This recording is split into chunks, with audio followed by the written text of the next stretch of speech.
So, hey you guys, ici Coach Lee et Coach Sim pour un autre épisode de Woke Up and Show. Violence. Où on est direct AF, en direct de en haut du CSM à Saint-Mathieu de Belleuil. Merci de préciser où dans le CSM. Non, mais si jamais les gens rentrent dans le CSM puis ils nous voient pas, ils vont dire on ment, mais on ment pas, on est dans les bureaux. Oh. On ment pas, là, tu sais. Fait que, sur cette belle parenthèse. La semaine dernière, on avait fait un épisode un peu plus d'anciennes croyances qu'on avait, plus spécifiquement par rapport au coaching, surtout alimentation, entraînement, tout ça. Là, on voulait faire plus ancienne croyance qu'on avait plus vraiment en termes de mindset. Ça peut être de près ou de loin relié à l'entraînement et tout ça, fitness en général, ou juste comme mindset de vie en général. On s'était dit, on va peut-être partager un petit peu plus comment qu'on s'est développé en tant qu'humain aussi, et non juste en tant que coach. Ben, le développement humain, c'est la partie, je trouve, la plus importante, non seulement en tant que coach, mais en tant que être humain qui fait une recomposition corporelle. Parce que, je veux dire, on le sait d'avance, mais on essaie de le taper dans la tête de nos clients. Si t'es pas bien de tes deux oreilles... Pas littéralement. Non, pas littéralement, de grâce. Envoyez pas la DPJ pour les gens qui font du fitness, je sais pas. J'ai personne de mineur dans mon coaching. Là, la direction de la protection des entraînés, la DPE, je sais pas. La police. Fait que sur ce... C'était beaucoup de mots pour juste dire la police. C'est ça. Mais c'est ça. Fait que, tu sais, on vous le tape beaucoup dans la tête, mais si entre vos deux oreilles vous êtes pas bien, vous allez beau avoir atteint ce que vous voulez comme shape, probablement que ça sera pas avec des méthodes que vous aimez, que vous êtes capable de maintenir à long terme, ou vous ne serez juste jamais heureux, même avec la plus belle shape du monde, parce que le body dysmorphia est très, très présent dans la société aujourd'hui, surtout avec les réseaux sociaux, les gens qui modifient leurs affaires, etc. Donc, on voulait faire un petit topo aussi sur, tu sais, pour nous, c'est quand même facile de maintenir un mode de vie sain et actif, mais peut-être que d'en apprendre un peu plus sur le mindset avec lequel on a évolué pour passer de, on n'a pas tout le temps été parfait, on commence tous les deux de, OK, mais on boit quand même beaucoup, tu sais, on fait le party, on est moins assidus, mettons, sur nos entraînements, notre bouffe calcule pas tant, tu sais, versus ce qu'on fait aujourd'hui. Fait que je pense que d'avoir le développement du mindset en arrière, ça peut être intéressant aussi. Ouais, 100%. Puis tu sais, même encore tantôt pendant mon Q&A, il y a quelqu'un qui me demandait, tu sais, qu'est-ce que tu penses? Est-ce que tu penses que c'est possible de perdre 30 livres en 4 mois? Tu sais, ma femme me dit que c'est pas faisable, mais moi je pense vraiment que ça peut se faire. Puis je suis comme, tu sais, est-ce que à la question, est-ce que c'est possible? La réponse est oui. La majorité du temps, peu importe la question, est-ce que c'est possible de faire X, Y, Z pour perdre du gras ou prendre la masse? La réponse est pas mal oui. Ouais, tu sais, si la question c'est est-ce que ça peut être fait très rapidement? Oui. Probablement. Mais la question, c'est, est-ce que tu vas être capable de le maintenir après? Puis 2, la question qui est encore plus importante que ça, c'est pourquoi est-ce que c'est si important de le perdre aussi rapidement? Ça t'a probablement pris des années à accumuler. C'est quoi le rush de là maintenant? Il faut absolument que tu le perdes dans les 4 prochains mois. Puis considérant que c'est pas juste une question de le perdre, c'est une question de le maintenir après, parce que perdre 30 livres pour le reprendre après, ça te sert pas à grand-chose. Tu vas juste avoir perdu probablement 8 mois de ta vie. Considérant ça, une fois que tu vas avoir perdu ton 30 livres, tu vas vouloir le maintenir. Si tu as perdu 30 livres en 4 mois, là, c'est pas en te permettant un petit resto de temps en temps, puis un petit verre de temps en temps, puis en pouvant te permettre de temps en temps skipper un workout parce que tu étais peut-être un petit peu plus fatigué, tu avais un imprévu, quoi que ce soit. Non, perdre 30 livres en 4 mois, il faut que tu sois fucking dialed in. Est-ce que c'est quelque chose que tu vas vouloir maintenir ad vitam aeternam? Fort probablement pas. Même les bodybuilders qui vont perdre beaucoup de poids en pas tant de temps parce qu'ils font des preps ne le maintiennent pas après parce que c'est pas soutenable à long terme. Fait que, OK, perdre du poids, mais c'est quoi le rush de le perdre rapidement? Puis comment est-ce que tu vas faire pour le maintenir après? Parce que la méthode pour le perdre rapidement, c'est fort probablement pas la méthode pour le maintenir après. J'ai une cliente qui m'avait écrit justement récemment pour un suivi parce que elle voulait perdre du gras, un certain... Brûler du gras! Brûler du gras! D'ici le mois de décembre parce qu'elle voulait se booker une chirurgie justement, là, tu sais, quand tu perds du gras, ben là, tu perds de la peau, etc. Bref. Puis, en fait, tu perds pas tant de la peau, ben, c'est juste que t'as pas oui, place, excuse, tu perds pas de la peau, je m'excuse. Tu deviens juste un tas d'os. C'est ça, de muscles, quand tu perds du gras, tu perds de la peau, tout le monde sait ça, voyons. Mais c'est ça, fait que, puis en tout cas, c'était bien pressant et tout, puis j'ai posé la question, tu sais, j'étais comme, est-ce que ton rendez-vous, il est déjà pris, puis comme c'est coulé dans le béton? Ouais, comme non, mais c'est juste que moi, j'aimerais ça que ma chirurgie ait lieu à ce moment-là, tu sais, mettons, je trouve que c'est quand même pas pire réaliste. Je pense que c'est un 20-30 livres, quelque chose de même. J'étais comme, pour être, puis tu sais, c'est une personne qui a eu des troubles alimentaires, qui a beaucoup de difficultés avec son image, de comme, tu sais, si le poids il remonte un peu sa balance, il va paniquer, il va vouloir compenser, etc. Fait que j'étais comme, Écoute, est-ce que c'est possible? Encore une fois, la réponse est oui. Mais selon ce que tu me dis que tu as eu dans le passé, qui t'ont apporté beaucoup plus de troubles au niveau psychologique que d'autres choses, je pense pas que ce soit une bonne idée d'aller dans des méthodes drastiques pour atteindre ton objectif. Puis clairement, je veux dire, ton corps, t'es pas une easy loser, là. Genre, c'est pas, t'es une personne qui a plus de difficultés que quelqu'un d'autre à avoir un poids qui est peut-être plus dans les normes du esthétique, mettons, qu'on voit en société. Fait que je pense pas que prendre des méthodes drastiques, ce soit une très bonne solution vu tout ce que tu me dis. Fait qu'est-ce que ce serait dramatique qu'on repousse de peut-être 1 mois, peut-être 2 mois cette chirurgie-là, tu sais, quitte à le faire beaucoup plus sainement, puis qu'en même temps, tu puisses développer des habitudes de vie que tu vas être capable de maintenir après aussi, tu sais, ça va être super important. Fait que finalement, elle a accepté de le faire de façon peut-être un petit peu plus saine, puis elle a beaucoup plus de plaisir de cette façon-là aussi, parce que les gens vont souvent vouloir quelque chose ultra rapide, mais t'as envie de te gonner tout le long de ton processus, ça t'apporte quoi? Puis là, c'est comme, ouais, mais ça a marché, ouais, mais t'avais envie de te gonner, puis t'es revenu à tes anciennes habitudes. Fait que, je veux dire, c'est pas soutenable, puis je veux dire, faut pas oublier, je comprends pas à quel point les gens négligent, ouais, mais je me sentais comme de la merde pendant, c'est long, là, je veux dire, 4 à 6 mois à te sentir comme de la merde, là, c'est excessivement long. Mais t'es prête à faire ça pour perdre du gras que tu te sens encore comme de la merde parce que t'aimes pas ta vie en ce moment. Ça t'apporte quoi de positif, dans le fond? Fait que je pense qu'il faut se décrocher un peu de l'apparence physique qu'on veut atteindre et plus se fixer sur, OK, mais c'est quoi les habitudes de vie que j'ai envie d'incarner à long terme, puis je vais avoir la shape qui va fitter avec ça. Ouais, puis on en a parlé avec Chris aussi dans le dernier podcast qu'on a fait avec lui, mais je pense que ça revient, je pense que c'est de passer au-dessus du de quoi je veux avoir l'air pour se poser la question de comment je veux me sentir. Parce que le comment je veux me sentir, pas tout le temps, mais est souvent pas corrélé avec ce que tu penses que tu vas avoir l'air. Pour que toi, tu associes grosse shape, ses abdos, je suis lean à l'année, si je vais bien me sentir, je vais être confiant. Il y en a qui sont capables de le faire, puis je suis pas en train de dire que ça n'arrivera pas. Je fais juste te dire que beaucoup de gens, surtout ceux qui ne l'ont jamais fait, se mettre en shape de même, sous-estiment largement le niveau d'effort que ça prend pour être capable de le maintenir. Puis pour que tu sois capable de maintenir ça, ça va te demander probablement un niveau de sacrifice qui ne te rendra pas heureux. Puis si oui, tant mieux, pour vrai, parce que ultimement, c'est ça l'important. Est-ce que t'es bien là-dedans? Oui, fuck, si t'es bien là-dedans, have fun, fais ce que tu veux. Genre, les bodybuilders sont heureux dans ce qu'ils font, en règle générale. Là. Exact, mais même les bodybuilders qui sont heureux dans ce qu'ils font ne sont pas en prep shape à l'année. Comme off-season, là, ils reprennent du gras parce qu'ils se sentent mieux comme ça. Oui, ils ont hâte de retourner en prep parce que c'est le côté challenging, c'est le côté comme, OK, là, c'est game time, on performe. Puis c'est le côté, je vois actually tous les efforts que j'ai faits, ça mène à quoi, tu sais, d'être au meilleur de ma shape. Ben oui, exactement. Fait que, tu sais, c'est tout ça ensemble. Mais même les bodybuilders tiennent pas en prep shape à l'année. Mais tu sais, moi, j'en ai parlé plusieurs fois aussi, la dernière prep que j'ai faite. J'ai eu du fun à faire cette prep-là. C'est un challenge, mais j'ai eu du fun à faire ça. Mais à un moment donné, tu vois quand même la lumière au bout du tunnel arriver puis t'es comme, OK, j'ai bientôt un break. Même si j'ai du fun à le faire et j'ai hâte d'en refaire une parce que j'aime le challenge, le break fait du bien quand même. Je me tiendrai pas à un mois du photoshoot à l'année.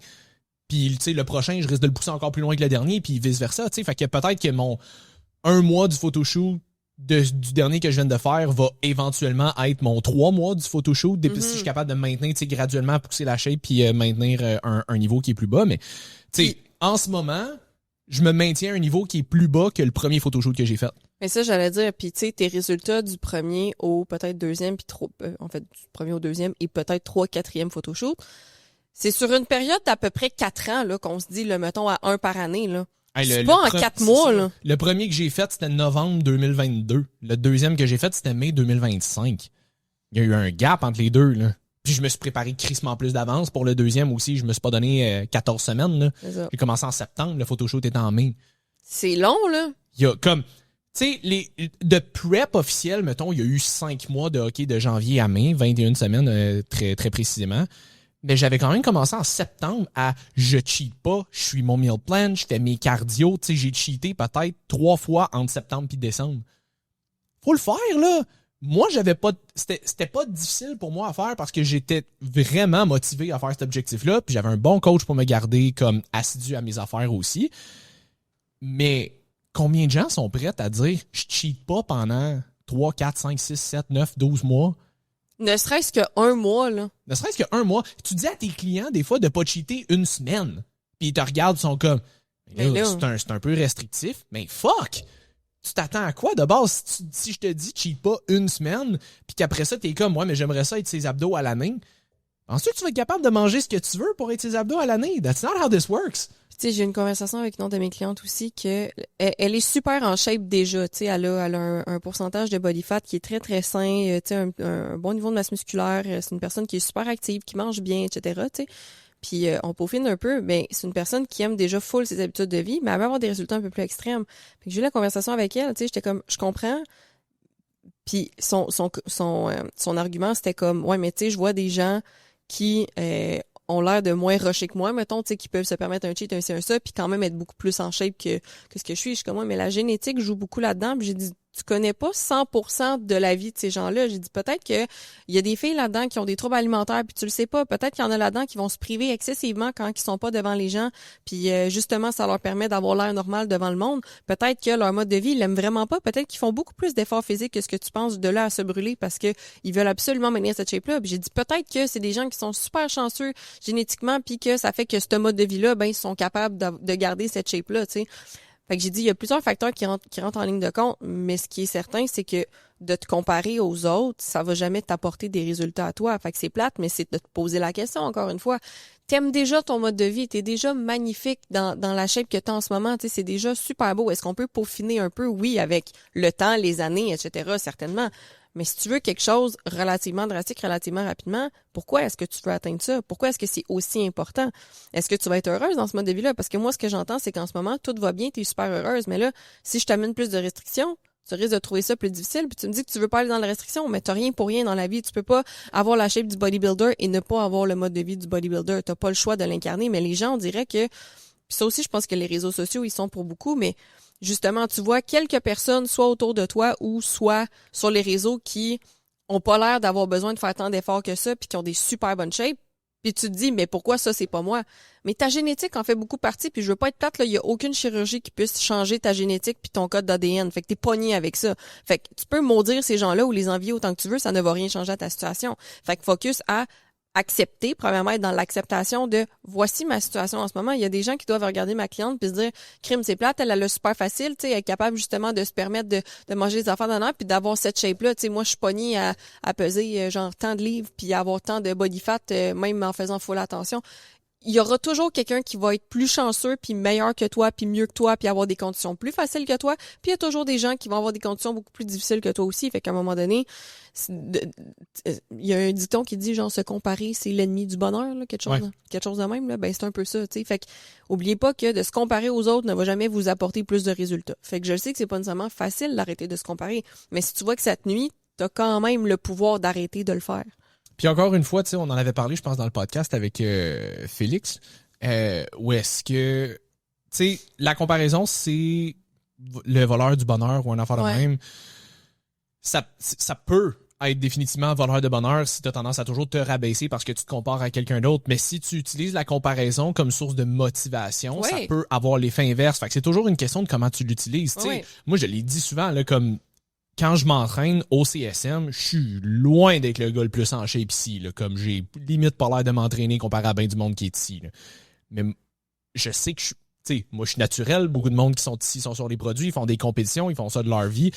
Tout à fait conscient de ça. C'est pour ça que je me tape pas sa tête avec ça. Je suis pas comme mais là, câlisse, pourquoi j'ai pas l'air de ça? Parce que c'est pas ça ma vie de faire des compétitions puis de prendre des produits. Moi, je suis naturel puis je fais un photoshoot parce que ça me tente de faire un photoshoot, comme de me donner un challenge.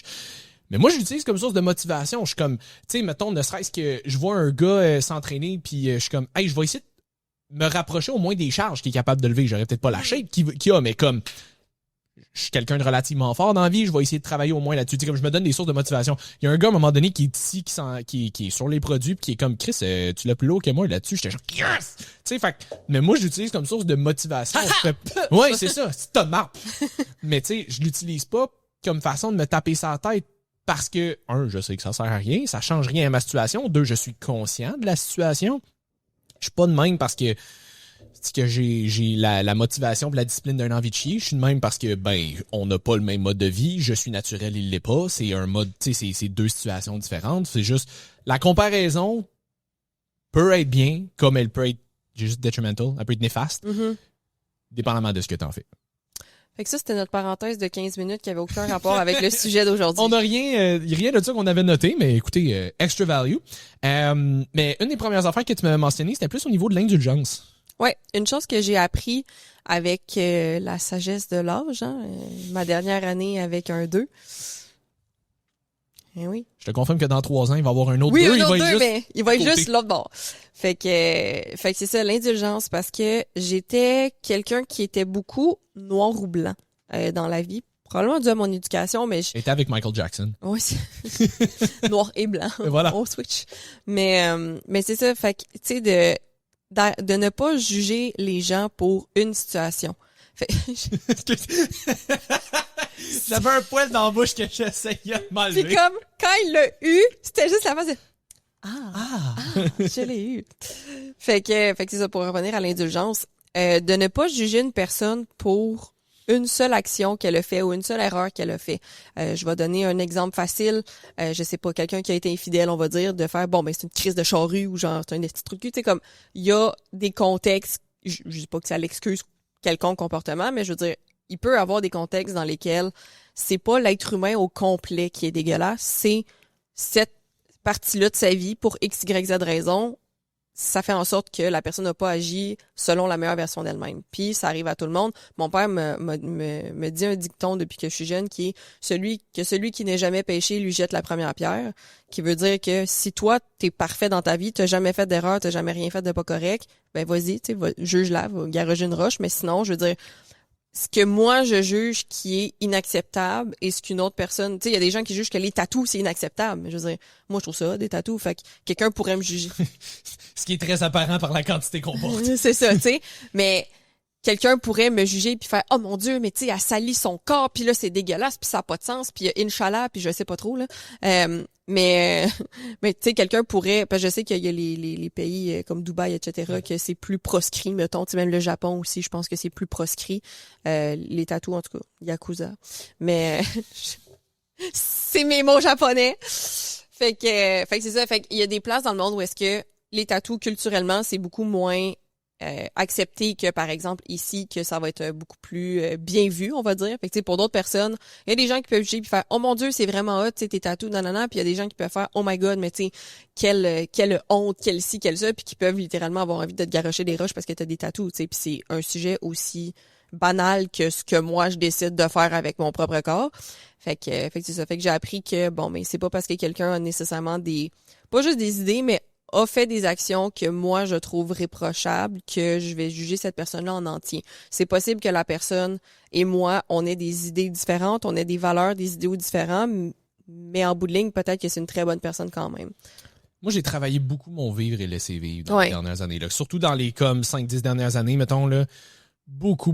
Tu sais, ça peut être aussi niaiseux que, mettons, j'allais au gym puis je voyais quelqu'un qui portait de quoi qui, je trouvais, était peut-être unflattering ou que ça avait pas, tu sais, ça avait pas nécessairement sa place ou quoi que ce soit. Puis je suis comme, ultimement, si ça me dérange, là, c'est mon calice de problème. Tes yeux, t'es capable de les gérer puis de les envoyer ailleurs. J'ai le droit de regarder ailleurs. Cette personne-là, elle a le droit de porter ce qu'elle a envie de porter. Puis si ça m'offusque, c'est mon problème. Amen. C'est pas, tu sais, cette personne-là est pas arrivée dans ma face pour faire comme yo, regarde qu'est-ce que je porte. Ouais, c'est ça. Là, si oui, c'est une autre discussion, mais comme si la personne fait juste vivre sa vie, elle est dans sa bulle, elle porte ce qu'elle a envie de porter. Si t'aimes pas ça, fucking regarde ailleurs. That's a you problem. Si tu essayes d'imposer ta propre façon de voir les choses aux autres, rendu là, c'est toi qui as un problème. Mm-hmm. Comme les gens, pourquoi est-ce que le monde devrait se plier à ta vision du monde? Et ça s'applique à tout le monde et ça s'applique à n'importe quoi. C'est sûr qu'il y a des affaires sur lesquelles, à un moment donné, il faut qu'on ait un peu plus un semblant de consensus puis un semblant de comme règle générale où est-ce qu'il faut qu'on se tienne là-dedans. Là, genre, quand il y a plusieurs méta-analyses qui disent quelque chose. Genre, on dit ça de même. Là. C'est beaucoup moins opinion à ce moment-là. Là, c'est plus des faits. Là. Exact. Mais tu sais, des affaires qui sont un peu plus justement, tu sais, ce que je porte, de quoi j'ai l'air, je sais pas, ce que je mange ou des affaires de même. Mais comme, moi, je suis bien gros sur si ça change rien à ma vie, you do you. Ouais, puis quand j'étais jeune aussi, moi c'est viscéral là, j'ai besoin de justice autour de moi là. J'étais jeune là, puis genre je défendais tout le monde tout le temps, c'est qui mangeait de la merde dans ce temps-là, c'est Bibi. Fait que j'ai appris aussi mêle-toi de tes affaires. Dans tous les contextes possibles, mêle-toi de tes affaires. Je regardais un post sur Facebook que je t'ai envoyé un matin, puis je trouvais ça... À chaque fois, Facebook, on dirait que c'est la place parce que tout le monde a son Christi de mot à dire sur tout, là. Puis je lisais les commentaires, puis j'étais comme... Moi, souvent, je vais regarder des posts, des publications, des TikTok, des affaires, puis je vais me passer des commentaires dans ma tête. Mais avant que je commente actually quelque chose, ça va être très, très rare. À moins que je vois justement quelqu'un puis que je veux l'encourager ou que je suis comme, tu sais, bravo, que je veux apporter une certaine valeur à cette personne-là en l'encourageant, là, pas genre j'ai de la valeur parce que je suis mieux qu'elle, là, aucun rapport, là, mais comme you go girl, c'est bon. Fait que, à moins que ce soit une intervention de ce genre-là, de comme, OK, ta cause, let's go, on y va, j'aime ça, c'est rare que je vais commenter quelque chose, même si c'est pour apporter de la nuance ou quelque chose. De un, Simon, tu l'as dit aujourd'hui, je pense que c'est dans ton Q&A, mais quelqu'un t'avait posé la question, est-ce que tu vas aller corriger les autres coachs qui disent quelque chose qui est pas véridique? Puis, à un moment donné, avec l'expérience, tu fais non, parce que de toute façon, la personne est probablement trop bornée sur sa position. Dans le coaching, on va pas se mentir, là, il y a du monde qui ont des égos surdimensionnés aussi. Fait que d'essayer d'apporter de la nuance à ces gens-là, ça fonctionne pas. La personne, elle veut avoir raison. Si tu essaies de dire qu'elle a pas raison, ben c'est son ego qui est blessé parce qu'elle est pas capable d'accepter que la science est plus importante que son opinion.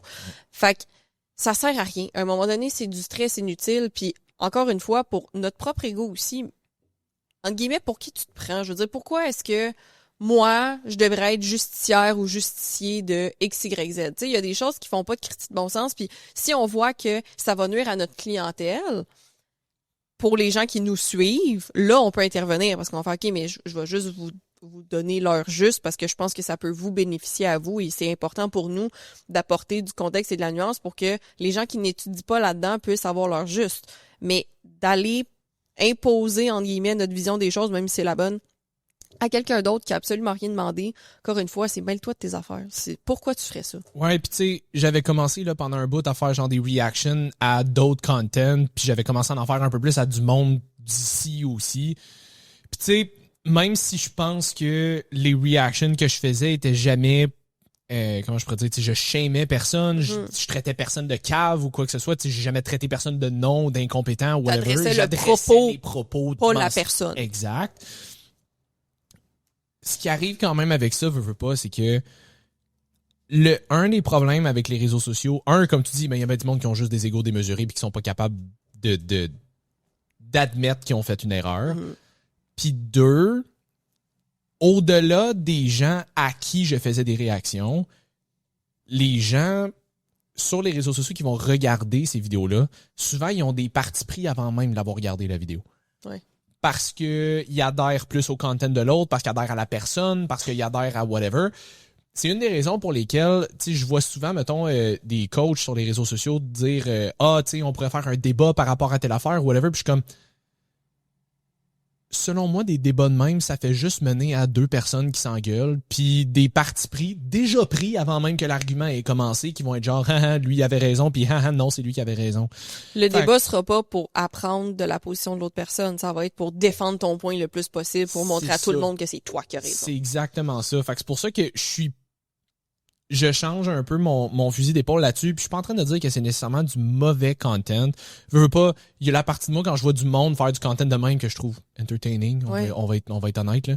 Puis je sais qu'il y a une partie de monde qui aimait ce genre de content là que je faisais pour ça parce qu'ils trouvaient ça entertaining, puis je veux dire c'est correct là, je veux dire jusqu'à un certain point je suis d'accord. Mais c'est pour ça que maintenant j'ai un peu plus la mentalité de mais regarde, si j'ai vu quelque chose que je trouve qui est faux, qui manque de contexte ou whatever, je vais juste faire mon propre post par rapport à ça pour donner mon information. Je suis pas obligé de cibler la personne directement puis faire comme ce que cette personne-là a dit, c'était pas vrai. C'est juste comme, je vois ça, j'ai vu ça circuler, j'ai entendu ça, voici mon take, voici pourquoi je suis pas d'accord, voici pourquoi je suis d'accord ou peu importe. Juste parce que c'est ça, tu sais, c'est beaucoup d'ego, c'est beaucoup de je veux avoir raison, je veux avoir l'air du big shot ou whatever. Fait que je suis comme, ça sert pas à grand chose. À un moment donné, c'est juste. Encore une fois, j'essaye beaucoup de travailler sur les gens n'ont pas de mauvaises intentions. Je travaille là-dessus. Parce que des fois, il faut que j'essaye de me convaincre très, très fort. Mais, je me dis, si les gens ont pas de mauvaises intentions, sont peut-être juste maladroits, sont peut-être juste... Tu sais, mettons, le dernier podcast qu'on a fait, là, j'avais fait un petit bout où est-ce que je parlais de la personne qui avait fait un content sur le cardio, que je trouvais qu'il manquait de contenu. C'était pas foncièrement faux, mais je trouvais qu'il manquait de nuances. Puis j'étais comme, ultimement, je connais la personne, pas nécessairement personnellement, mais je sais que c'est une personne qui est intelligente, elle a un bon background d'information, comme elle a de l'expérience dans le milieu. Fait que je préfère le voir de la manière de c'est quelqu'un qui a voulu faire du content, qui avait l'intention d'aider les gens. C'est juste que dans le contexte du réseau social, il a choisi l'approche plus rapide, qui a fait qu'il a dû mettre de la nuance de côté pour juste comme condenser ça. Parce qu'il sait que ça va aller probablement chercher plus de views si c'est moins long puis c'est plus straight to the point. C'est juste pas quelque chose à quoi moi j'adhère. Tu sais, c'est pour ça que j'avais fait ma story hier, pour ceux qui l'écoutent, ça va être la semaine passée, où est-ce que j'étais comme, tu sais, est-ce que toi, tu préfères avoir toute la nuance, toute l'information, même si c'est un petit peu plus long, ou est-ce que tu préfères avoir comme quelque chose de straight to the point, mais tu sais, on enlève la nuance puis le contexte, c'est juste comme ça, c'est ça. Il y a quelques personnes qui avaient quand même répondu, moi je préfère avoir l'affaire courte, straight to the point, tout ça, puis j'avais dit semi à la blague après ça aujourd'hui comme unfollow moi parce que ça sera pas le genre de contenu que tu vas avoir avec moi. Je préfère faire du content qui va être un peu moins viral, qui va un peu moins pogner, mais que tu vas avoir toute l'information que tu as besoin, que juste te dire voici ce qui est mieux puis ça c'est pas bon. Quand c'est toujours une question de contexte, puis deep down, je vais le savoir puis je serai pas à l'aise avec ça, tu sais. 100%. Puis, un des apprentissages que je pense que je vais avoir à faire toute ma vie, mais qui est beaucoup mieux qui est en lien avec ça, c'est le lâcher-prise. Mm-hmm. Lâcher-prise sur absolument tout, tu sais, puis je reviens à mon conseil de commentaires de ci, de ça. De se poser la question, là, ça apporte-tu vraiment de la valeur, ce que je fais en ce moment? Lâcher prise sur « Hey, je trouve que c'est aberrant. Oui, tu vas-tu changer quelque chose dans ton quotidien pour que ça avance ou que ça aille mieux? Non. Bon, ta gueule. Ne pas être plate, là. Mais à un moment donné, de laisser des commentaires sur Facebook. Puis je veux dire, j'ai jamais été attaquée par personne sur Facebook, là. C'est pas ça le point. Mais c'est juste que je constate qu'il y a des plateformes où est-ce qu'on dirait que... Puis tu sais, TikTok, c'est anonyme puis c'est de la merde. Facebook, c'est juste... Tout le monde a son mot à dire, que ce soit bon, pas bon. Que tu sais, des fois, je lis puis je vois genre 1000 fois la même opinion de commentaires différents. Puis je suis comme, mais... Au pire, t'aurais pu liker la personne qui a fait ça. Tu sais, comme, pourquoi est-ce que tu trouves que ce que tu as à dire est aussi important que ça? Puis je veux dire, il n'y a pas de mauvaise réponse, là. Ça se peut que tu trouves que c'était vraiment pertinent puis c'est correct. Mais je trouve que c'est très énergivore. Puis j'ai été comme ça longtemps aussi, mais justement de se battre pour tout, de comme moi j'ai mon mot à dire, moi j'ai ci, ok, mais concrètement ça change quelque chose dans le monde tant que ça? Non, bon, mais là t'es juste en train d'épuiser des ressources que tu pourrais mettre ailleurs, tu sais. La plupart des gens qui font ça, c'est des gens qui auraient 1 million de choses à changer dans leur vie, de comme que ce soit de leur routine, que plein de choses qu'ils trouvent pas optimales, que j'ai pas assez de temps, j'ai pas assez de ci, je fais pas assez de ça, je prends pas assez soin de moi, ok. Mais c'est sûr que si t'es en train de te diluer dans un paquet d'affaires inutiles comme ça se pourrait que tu manques de temps pour toi. Ouais, pas parce que t'as pas assez de temps. On a tous le même 24 heures. Mais parce que tu ne l'utilises pas à bon escient, tu sais. Puis quand on a tous le même 24 heures, là, il y en a qui vont dire non, on n'a pas tous le même. Moi, j'ai des enfants. Moi, j'ai ci. Moi, j'ai telle affaire. On a tous le même 24 heures quand même. On n'a pas le même dans le sens où on a toutes des réalités différentes. Mais ça reste que tu as 24 heures quand même dans une journée. C'est toi qui choisis qu'est-ce que t'en fais. Puis tu choisis qu'est-ce que t'en fais dans le sens où t'as choisi d'avoir des enfants. Moi, ça me fait rire les gens qui mettent toutes leurs excuses sur « j'ai des enfants ». T'étais conscient que c'est un choix de vie. Il y a personne qui t'a forcé à avoir un des enfants. Là, c'était moi, dans ma vie, j'ai besoin d'en avoir. Moi, je le sais que la vie que je veux vivre, elle se fait sans enfants. Parce que je connais les sacrifices d'avoir des enfants. Oui, puis à un moment donné, je pense que c'est Hormozy, j'avais entendu dire ça à un moment donné, puis il est comme, tu sais, si tu passes ton temps à blâmer tout ce que t'as ou t'as pas dans ta vie sur tes enfants, là, il dit, mets-toi à ta place de l'enfant. Mettons que c'était ton parent qui te blâmait, toi, parce que il a pas le temps de s'entraîner, parce qu'il a pas le temps de se partir une business, parce qu'il a pas le temps de bien se faire à manger, parce qu'il a pas de temps libre, parce que whatever. Tu te sentirais-tu bien? Comme tu te sens... Moi, j'aurais pas envie que mes parents, leur vie soit de la merde juste parce que j'existe. Ben, c'est ça. Comme j'ai envie que mes parents soient heureux, j'ai envie qu'ils soient en santé, j'ai envie qu'ils puissent prendre du temps pour eux. Fait que c'est comme à un moment donné, si tu fais juste constamment tout blâmer sur « j'ai des enfants », mets-toi à leur place. Eux, comment tu penses qu'ils se sentiraient de savoir que tu blâmes le fait qu'ils existent pour tous les astis de problèmes dans ta vie? C'est drôle comment il y a tellement de parents que je connais, que j'ai rencontrés dans les dernières années, qui sont en shape, qui ont une bonne business, qui sont en santé, qui sont capables de bien manger, qui sont capables d'avoir du temps avec leurs enfants aussi, qui, tu sais, leurs enfants vont bien, qui comme, à un moment donné, je le sais que c'est pas tout le monde qui est autant fortuné, puis ça c'est vrai, puis je veux dire, je suis pas en train de dire que tout le monde est capable d'avoir les mêmes circonstances, mais une affaire que j'aime beaucoup que Hormozy dit, c'est je peux te promettre qu'il y a quelqu'un qui l'a eu payé que toi qui s'arrange mieux que toi en ce moment. Oui, 100%. À un moment donné, comme fucking get your shit together. Comme tu dis, t'as décidé d'avoir des enfants. Ça veut pas dire que parce que t'as des enfants, faut que tu mettes tout le reste de ta vie sur pause, que tu crisses ta santé à terre, que tu t'aies jamais de temps pour toi, que t'aies jamais de temps pour voir ta famille, tes amis ou whatever. T'as décidé d'avoir des enfants, gère-toi. Puis c'est des conversations à avoir, je pense, parce que je sais que les mamans, les femmes ont beaucoup de difficultés à se mettre en premier, mais je veux dire, c'est complètement de te déresponsabiliser de tes propres responsabilités en tant qu'adulte que de mettre ça sur la faute de tes enfants. Je veux dire, tes enfants t'ont pas demandé de les mettre en premier ou de... Tes enfants, ils ont absolument rien demandé. Tu t'imposes de te faire passer en dernier au nom de la vertu, au nom de « il faut que je sois là pour mes enfants ». Puis je te dis pas de pas être là pour tes enfants, mais on l'a vu, mettons, ne serait-ce qu'avec Jeanne. C'est pas facile, là. Je dis pas que c'est facile, loin d'eux. J'en veux pas, parce que je le sais à quel point c'est difficile d'avoir des enfants. 2 perroquets et de la misère. Fait que j'admire, je le dis tout le temps, j'admire les parents, mais je trouve pas ça correct de se déresponsabiliser en tant qu'adulte et de mettre ça sur la faute d'un ou des enfants, de dire est-ce que c'est plus difficile? 1000%. C'est sûr que, mais c'est parce que souvent dans des commentaires, je vais lire ça, mais ça paraît, toi, t'as pas pour moi, là, mais d'autres coachs, ça paraît que t'as pas d'enfants. C'est quoi le rapport? La fille, elle va pas avoir un moins bon mode de vie, elle va pas prendre 300 livres puis arrêter de bien manger puis complètement arrêter de s'entraîner parce qu'elle a un enfant, là. Je veux dire, son identité, c'est d'être en forme puis de prendre soin de sa santé, ça va pas changer, là. J'en connais plein des mamans qui étaient de même avant puis vont être de même après, tu sais. Ah oui, 100%. Et le nombre de clientes que j'ai eu postpartum, que c'est comme dès qu'ils ont le hockey du médecin, go, on repart, puis comme ça reprend les bonnes habitudes, on recommence à faire les meal plans, on recommence à trouver du temps pour s'entraîner, peut-être à la maison parce que c'est plus facile avec un nouveau bébé ou tu sais whatever, mais comme faut qu'ils font ce qu'ils ont, ils font ce qu'ils ont besoin là, puis des fois le père est là un peu plus, un peu moins, dépendamment de s'il travaille plus, si tu sais whatever, mais comme faut qu'ils s'arrangent, là, c'est pas parce que t'as un jeune enfant que soudainement comme tu peux rien faire. Là. Puis c'est des conversations à avoir comme j'allais dire tantôt de OK, mais t'es pas supposé, en tout cas, être tout seul là-dedans. Puis tu sais, il y a plusieurs réalités qui sont différentes. Si t'es monoparental, ça va être différent aussi. Mais je veux dire, techniquement, si t'as une cellule familiale avec le père ou avec un remplacement de père, un beau-père, quelqu'un d'autre. Ou une deuxième mère, on est en 2025. C'est vrai, une deuxième mère, un deuxième père, peu importe le nombre de personnes qui sont disponibles entre vous autres. Un harem. Un harem, c'est encore mieux. Mais peu importe, tu sais, c'est d'avoir des conversations avec ces gens-là pour rendre le quotidien de tout le monde plus facile. T'es pas supposé d'avoir besoin de tout garder sur tes épaules. Tu sais, je veux dire, ça reste une succession de choix. Si tu choisis un partenaire qui t'aide pas, fuck all. C'est un choix que tu as fait. Tu dois prendre responsabilité pour ça. Oh, mais moi, c'est difficile parce que le père m'aide pas. OK, t'as choisi ce père-là. Je veux pas être plate, c'est un choix à la base. Tu le savais, exemple, qu'il était tout le temps parti parce que il travaille dans le Nord, parce qu'il travaille ailleurs, parce que... Non. Tu le savais, ça venait avec. C'était à toi d'avoir des conversations avant d'avoir le bébé sur comment est-ce qu'on va s'arranger, parce que ça se peut que je vire folle du seul avec le ou les enfants.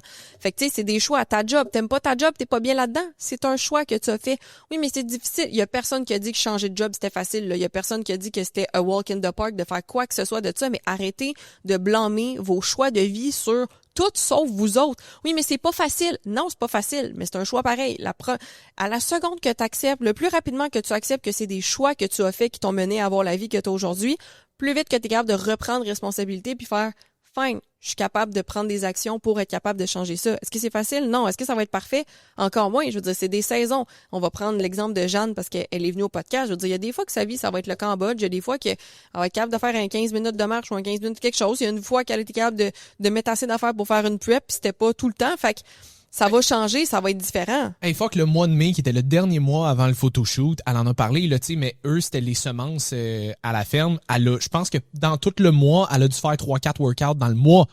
était censée être en fin de prep ou est-ce qu'elle était censée être à 100%. Mais elle a contrôlé ce qu'elle a pu, par exemple. Elle a suivi son alimentation le plus qu'elle était capable. Elle faisait des pas en esti pareil. Puis elle essayait de se coucher le plus tôt qu'elle était capable pour essayer de contrôler le reste. Elle a peut-être pas fait de muscu, mais elle était capable de diminuer son body weight pareil parce que, justement, elle contrôlait ce qu'elle pouvait contrôler. Est-ce que ça a été parfait? Non. Mais elle a été capable de le faire parce qu'elle était organisée puis elle était focus sur ce qu'elle voulait quand même. À un moment donné, ça aurait été facile de blâmer ça sur les semences parce que c'est une grosse période, puis je peux pas ci, puis je peux pas ça.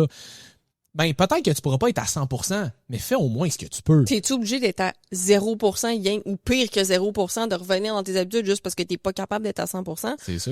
Fait que Ça, c'est une affaire qu'on n'avait pas noté comme explicitement, là, mais le côté prendre responsabilité. Ça, c'est quelque chose que j'ai vraiment essayé de travailler dans les dernières années aussi parce que, comme tu dis, c'est inconfortable. Mm-hmm. Fait que je vous le recommande. C'est inconfortable. C'est fucking nice. C'est inconfortable parce que ça implique que c'est ta faute. Des bas mouillés. Hostie que ça, c'est inconfortable. C'est l'équivalent. Ouais.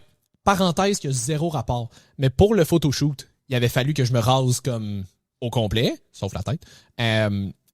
C'était la première fois que j'avais pas de poils sur le corps depuis que je suis ado, genre. C'était comme awkward après ça de porter des pantalons, d'aller me coucher quand j'ai pas de poils sur les jambes. J'étais pas habitué d'avoir comme le tissu directement collé sur ma peau. J'avais l'impression que je me sentais comme engourdi un peu. C'était weird le feeling. Là, toutes les filles qui m'écoutent en ce moment sont probablement genre ouais, ta gueule, moi c'est mon quotidien, là. Mais c'était juste comme en tant que gars, c'est la première fois qu'il le faisait, le feeling était weird. C'est tout. Fin de la parenthèse. Super. Sur ce, c'est inconfortable de assumer la responsabilité porter de des le pantalons plus pas de poils. possible. Oui, exactement, c'est inconfortable. Les filles, chapeau. Garde ta casquette, s'il te plaît. Oui, je sais. Excusez, je m'excuse. Si au moins j'avais des cheveux.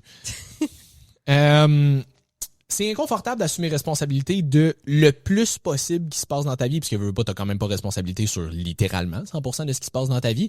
Non. Mais t'as pas nécessairement 100% le contrôle, mais une influence du moins sur beaucoup plus de choses que tu penses. Oui. Puis... Et t'as le contrôle sur toutes les réactions que tu as. Oui, puis je veux dire, il y en a que c'est des réactions comme... Comment je pourrais dire, instinctive, t'as pas le temps d'y penser, tu fais juste réagir, mais mettons ce qui se passe après, là, tu peux comme faire une prise de conscience. Quelqu'un meurt, tu peux pleurer, là. Oui, c'est ça. Quelqu'un meurt. Ouais. Bon. C'est peut-être un limite crazy, là, mais en tout le monde cope de la façon qu'il ou elle peut avec les émotions you difficiles. Do you, boubou. Boubou. Mais c'est ça, mais plus t'es capable de prendre responsabilité des choses qui se passent dans ta vie, plus tu peux avoir une influence et un contrôle dessus après. Plus tu blâmes ton chum, ta blonde, la famille, les enfants, le travail, le trafic, comme whatever it is, plus tu te déresponsabilises, puis c'est comme j'ai aucun contrôle sur ce qui se passe dans ma vie. Fait que là, c'est pas comme la vie t'arrive. C'est juste comme ben la vie décide de ce qui va se passer, puis toi tu fais juste subir. Mm-hmm.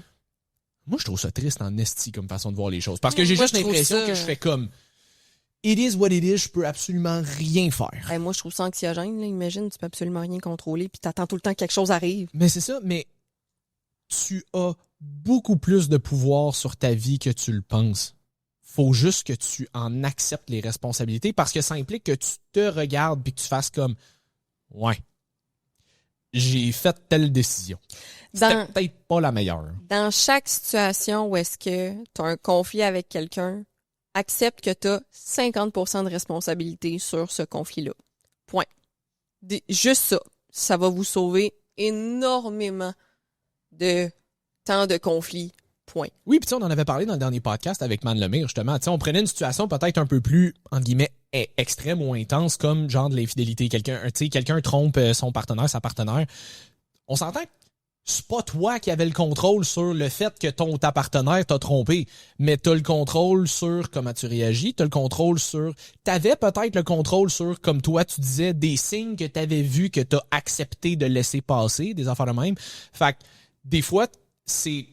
J'ai juste in hindsight, mais comme en regardant en arrière que tu te réalises que t'avais un contrôle plus que tu pensais, finalement. Mm-hmm. Mais des fois, il y a des affaires que, justement, si tu regardes en arrière sur ce genre de choses-là, des fois, ça va arriver que tu vas faire comme ouais, je l'ai pas réalisé dans le moment, mais j'ai toléré certaines choses que j'aurais pas dû. J'ai accepté certaines choses que j'aurais pas dû. Daniel Sloss, c'est un humoriste écossais qu'on a parlé plusieurs fois, mais dans un de ses shows, il parle qu'à un moment donné, il a appris que un de ses meilleurs amis de l'époque avait violé une de ses meilleures amies. T'apprends que une de tes meilleures amies s'est faite violer, ça doit déjà être très difficile à entendre. D'apprendre que ça a été fait par un de tes meilleurs amis, ça doit être encore pire. Puis, il parlait un peu de ça parce qu'il voulait faire un peu une genre de sensibilisation par rapport à ça. Puis il dit, faut qu'on en parle plus parce que, il dit, à la question, est-ce qu'il y a des signes que j'ai vus, que j'ai choisi de fermer mes yeux là-dessus? La réponse, c'est oui. Il y en a des signes que j'ai vus, que j'ai décidé de fermer les yeux là-dessus parce que c'était un de mes meilleurs amis. Puis je lui faisais confiance. Fait que sur ce genre d'affaires-là, on s'entend, il n'y a absolument rien qui l'excuse. Puis je veux dire, c'est pas de la faute à Daniel Sloss que son meilleur ami l'ait violé. Non. Mais ça reste que lui, pour le restant de sa vie, va probablement se taper sa tête en disant « Si j'avais intervenu plus tôt, peut-être que ça serait pas arrivé. » Fait que, tu sais, ça, c'est le bout où on le pousse peut-être un petit peu plus à l'extrême, mais tout ça pour dire que vous avez beaucoup plus d'influence et de contrôle sur votre vie que vous le pensez. Faut juste que vous soyez prêt à assumer les responsabilités qui viennent avec. Sinon, ben c'est comme, écoute, il arrivera ce qui arrivera, puis j'ai aucun contrôle sur ce qui se passe. Moi, je trouve ça très triste comme vie. Mm-hmm. Moi, j'ai envie de pouvoir contrôler ma vie, j'ai envie de pouvoir avoir ce que je veux, puis je sais que s'il y a quelque chose que je veux, vraiment, je vais faire ce qu'il faut pour. Ça veut pas dire que ça va arriver tout de suite. Ça veut pas dire, tu sais, t'as pas nécessairement le contrôle sur quand tu vas l'avoir. Non. Mais tu peux avoir tu sais, je le dis tout le temps à mes clients, mettons, OK, t'as un objectif de perte de poids. Tu vas atteindre, tu sais, je sais pas, tu veux perdre 30 livres, mettons.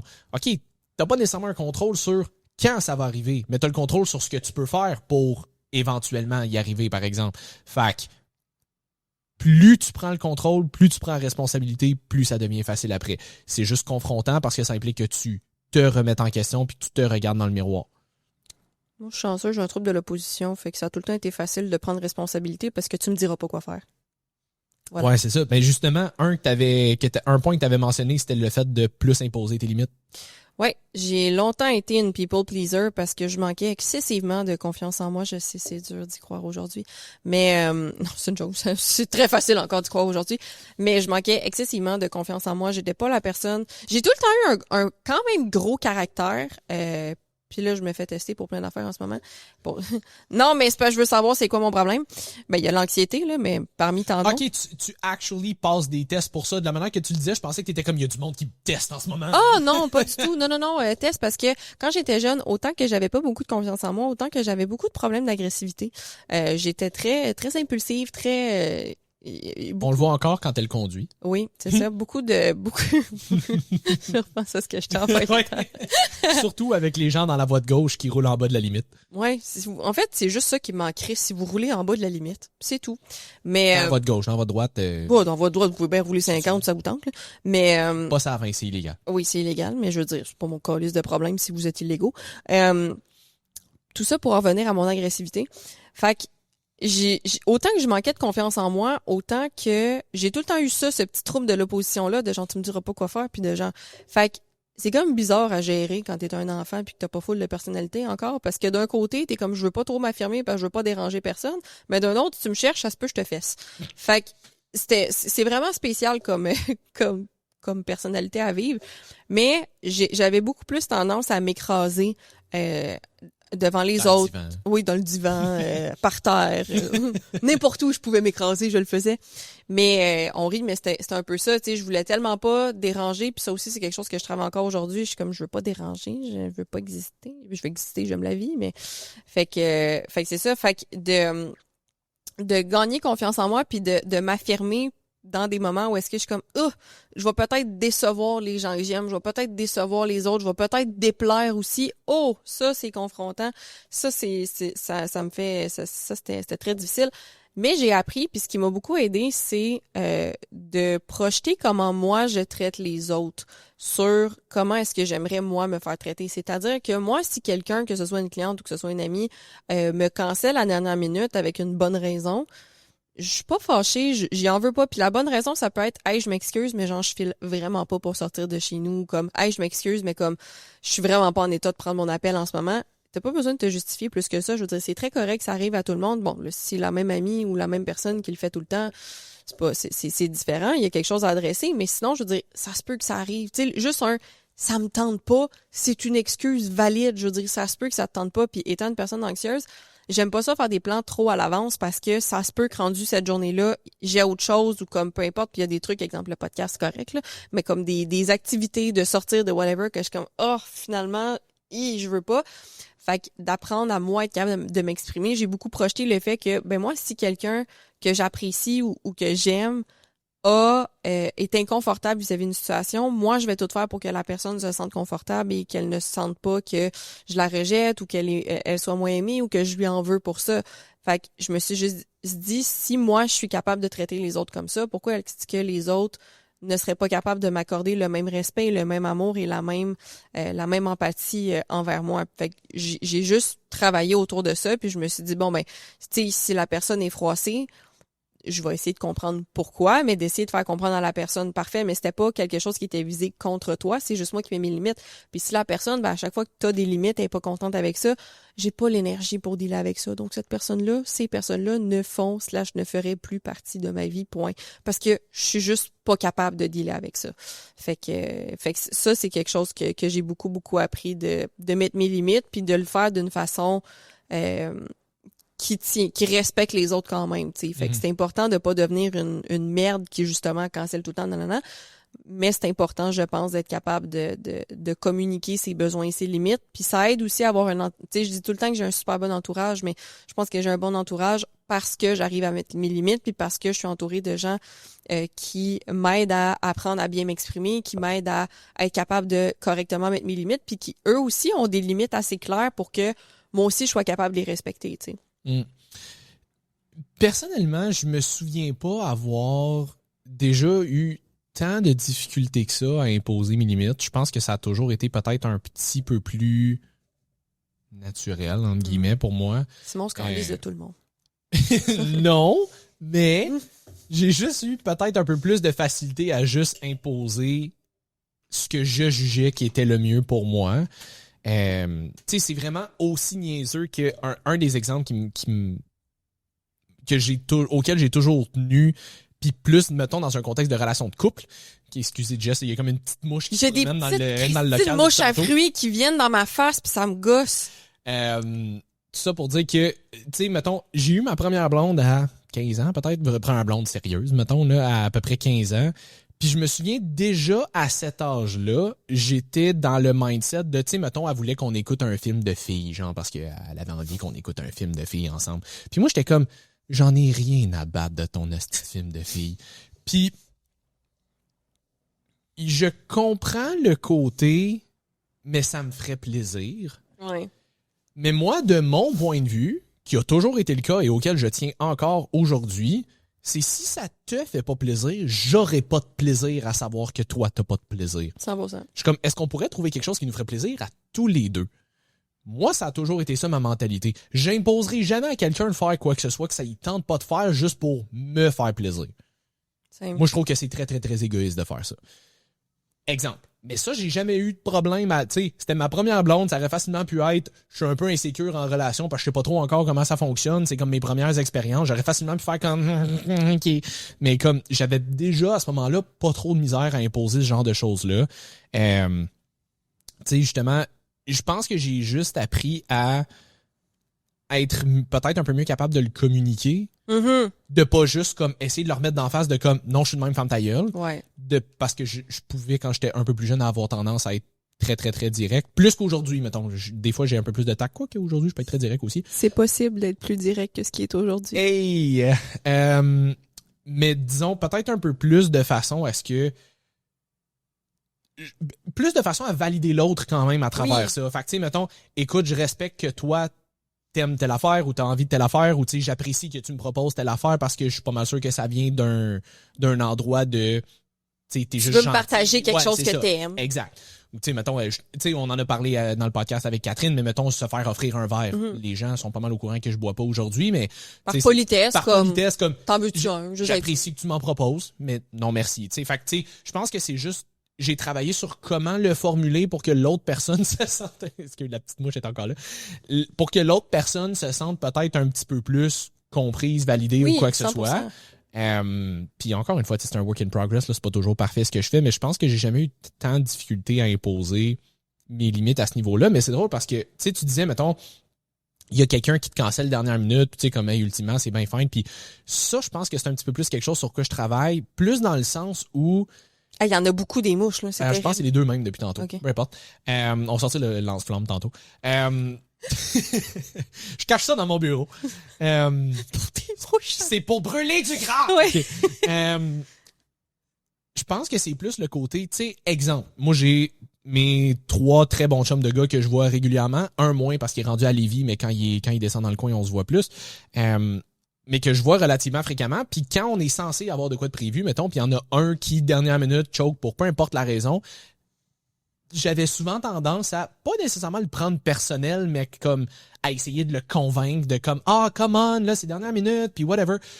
Puis plus récemment, j'ai vraiment travaillé sur le côté de, hey, regarde, il y a autre chose de prévu, ou il est fatigué, ou ça, il tente pas, ou whatever, comme, c'est pas grave, on va se reprendre la semaine prochaine. C'était pas la dernière fois qu'on se voyait avant un an ou tu sais, whatever.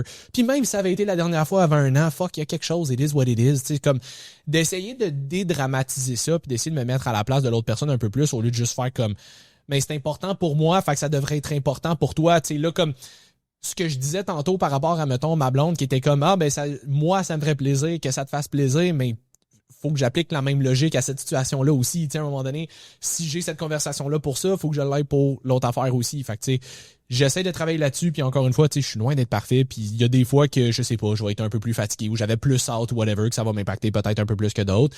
Mais ultimement, ça revient à comme vivre et laisser vivre, là, comme, ok, c'est dommage, on va s'en reprendre, c'est pas dramatique. Oui, puis moi, de ce que j'entends, c'est que tu avais quand même une bonne connaissance de toi-même, même étant très jeune, dans le sens où tu savais au moins ce que t'aimais puis ce que t'aimais moins. Moi, dans mon cas, j'ai toujours été beaucoup dans le développement personnel puis dans l'exploration de justement qui je suis. Puis à cause de mon anxiété, pour moi, c'était super important de sortir de ma zone de confort. Fait que je pense qu'il y a beaucoup, pas je pense, mais je sais qu'il y a beaucoup de situations où est-ce que j'avais pas de limite juste parce que je cherchais ma limite aussi. Fait que ça se peut que ce soit votre cas à vous aussi de comme, moi, je suis très aussi volatile. Tu sais, exemple, je pense que j'ai déjà mentionné dans certains podcasts, mais quelqu'un me dit, tu veux aller manger où? Mais moi, tant que tu me forces pas à manger du porc, pour vrai, on peut manger pas mal n'importe où. Puis genre, ça me... Tu sais, si cette journée-là, j'ai pas un craving en particulier, puis que je te dis où tu veux, ça me dérange pas, c'est pas pour être people pleaser, c'est foncièrement, I literally don't care. Je m'entorche, comme propose des affaires, puis si j'aime pas ça, je vais te dire non, puis si j'aime ça, je vais te dire oui, tu sais. Mais j'ai pas de OK, non, faut vraiment qu'on aille à telle place parce que moi j'ai vraiment envie de manger ça. Les fois que ça arrive, je vais le dire, j'ai vraiment envie d'aller à telle place, puis si on va pas là, ben je viens pas. Fait que non mais fait qu'il y a ça aussi, tu sais, je pense que exemple écouter un film, exemple niaiseux, mais j'écoute pas nécessairement souvent ce genre de film-là. Fait que je sais pas, peut-être que je vais aimer ça. Fait qu'on, oui, on peut écouter ce film-là. Puis moi, j'apprenais beaucoup à me découvrir comme ça, je pense, parce que de base, j'étais pas quelqu'un qui osait explorer beaucoup. J'ai beaucoup appris en analysant les autres, en regardant les autres, puis en essayant après. Fait que je pense qu'il y a ça aussi qui m'aidait avec mon anxiété puis à agrandir ma zone de confort, de faire, je vais essayer ça. Puis tu sais, si j'aime pas ça, après ça, je pourrais apprendre que ma limite était là. Mais au moins, je l'aurais essayé, tu sais. Je pense qu'il y avait un petit peu de ça aussi, de pourquoi c'était peut-être plus facile pour moi de people pleaser que toi qui est comme, ben non, tu sais, je le sais que les filles de film. Les filles de film, ça sonne weird, ça. Moi, les filles de film. Ouais. Les actrices, là. Mais les moi et Mégane Renard, là. Je sais pas c'est qui. Megan Fox.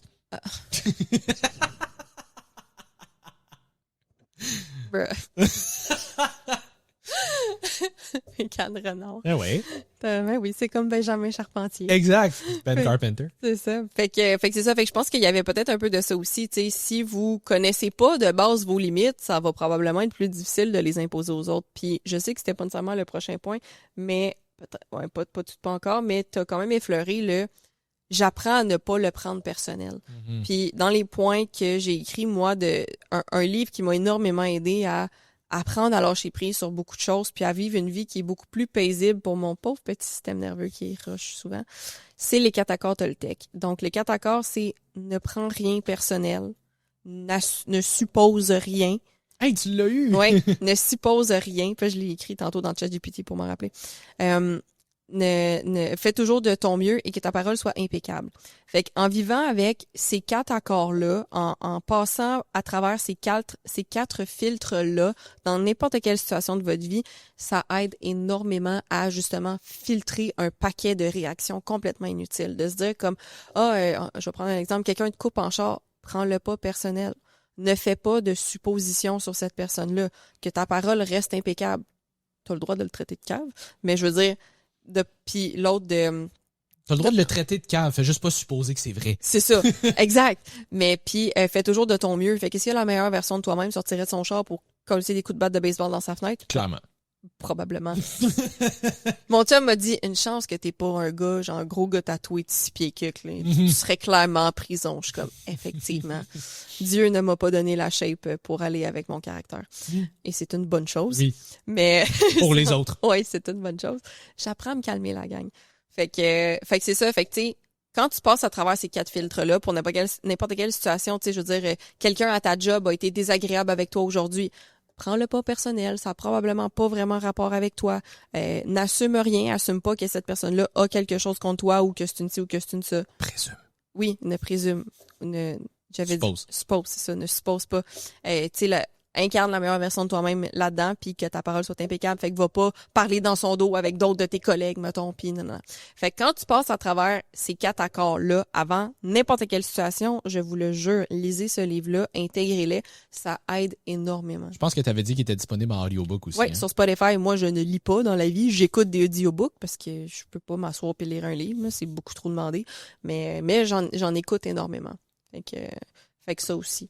Ouais. C'est pas un livre que j'ai lu ou écouté, mais ça fait une couple de fois que t'en parles, puis je pense que je vais le mettre dans ma liste de choses à écouter prochainement. C'est vraiment, ça aide beaucoup, tu sais, comme je dis, moi, depuis que je suis jeune, j'ai aucune idée pourquoi, mais j'ai tout le temps eu beaucoup d'agressivité à l'intérieur de moi. J'ai tout le temps eu ce fameux trouble de l'opposition, tu sais, puis j'ai énormément travaillé dessus parce que j'ai mangé pas des vrais claques à gueule, là, mais je veux dire, au sens figuré à cause de ça, tu sais, parce que justement, je voulais tout le temps défendre le monde qui en avait besoin, tu sais, le monde qui avait pas de voix. Moi, j'étais comme, autant que je manquais de confiance en moi, autant que pour l'injustice, j'étais comme, non, puis là, bien entendu, essaie d'être un enfant qui t'ostine avec des adultes, t'auras jamais raison. Fait que, puis dans plusieurs sphères de ma vie, tu sais, je me souviens un cours d'anglais à un moment donné avec la suppléante que elle nous avait donné quelque chose à faire puis il y a personne qui écoutait parce que là j'avais juste comme mentionné que ça servait à rien ce qu'on faisait en ce moment puis qu'on devrait faire telle chose à la place, tu sais. Puis elle m'avait juste envoyé chez la directrice parce que je m'opposais à comment elle faisait les choses. Puis là fallait que j'écrive c'est quoi qui s'était passé, je sais pas qu'est-ce que j'ai écrit, mais je me souviens que j'avais écrit quelque chose de ultra arrogant, on se rejoint un peu Simon et moi là-dessus, mais ultra arrogant sur genre écoute, j'ai proposé une meilleure solution académique à ce que l'incompétente en avant de nous autres est en train de faire, puis ça a pas passé au conseil. Tu sais, quelque chose de même.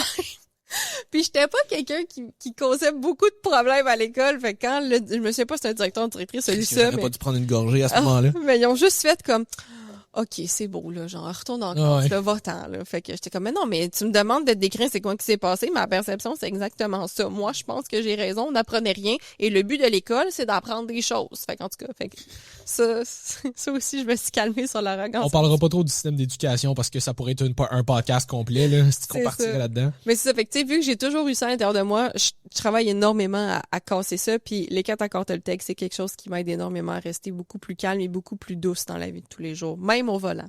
Très cool. Les 2 prochains qu'on avait notés, c'est mindset, mais juste quand même plus spécifiquement par rapport au fitness, disons, là. Le premier que je pense qui rejoint beaucoup de coachs, j'espère plus quand ils ont commencé que où est-ce qu'ils sont aujourd'hui dans leur carrière puis que c'est pas encore quelque chose qu'ils pensent. Moi, j'ai été de même en début de carrière. Le si t'es gros, c'est de ta faute. Je sais que Matt Bouchard en avait parlé aussi, que lui aussi il était de même au début, là, comme si t'es en surpoids, c'est de ta faute, parce que t'es un tas de merde, tu bouges pas, tu manges mal, puis whatever, puis comme c'est de ta faute, justement. Là. Puis on en a parlé un petit peu dans le dernier podcast aussi, mais tu sais, t'as toujours une part de responsabilité. Mm-hmm. Parce que peu importe ta génétique, peu importe les circonstances, peu importe les traumas, peu importe whatever, il y a quand même jamais personne qui peut le faire pour toi. Mm-hmm. Fait que, est-ce que tu es responsable de ta génétique? Zéro. Ça, c'est de la faute à tes parents. T'avais rien qu'à choisir des meilleurs parents. C'est ça. Ou négocier avec les cigognes. Négocier avec les cigognes. Est-ce que tu es responsable des traumas... Ça, c'est une cigogne? Je sais pas ça fait quoi comme bruit de cigogne. J'ai juste 2 perroquets à la maison. OK. À part crier, ça fait pas grand-chose. Ouais. Est-ce que tu es responsable des potentiels traumas que tu as vécu quand tu étais enfant? Genre, je sais pas... Ouais, tu t'es fait violer, c'est probablement pas de ta faute. Là. C'est ça. Et probablement, c'est pas de ta faute. Voilà. Probablement est un euphémisme. Fait que, tu sais, est-ce que tu es responsable de ce genre de choses-là? Non. Est-ce que tu es responsable de l'éducation que tu as eue à la maison? Non. Non. Il y a bien des affaires sur lesquelles tu peux ne pas être responsable.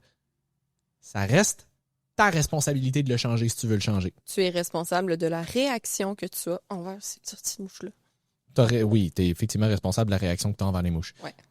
Fait que, j'en ai encore une fois, on en a parlé dans le dernier podcast, mais ça rend beaucoup de gens inconfortables quand on dit ça parce qu'il y a beaucoup de gens qui sont genre qui ont le même discours que j'avais tendance à avoir justement à ce moment-là de non, c'était gros, c'est de ta faute, c'est parce que t'es paresseuse, c'est parce que tu veux pas, c'est parce que t'es un tas de merde, tu sais, whatever.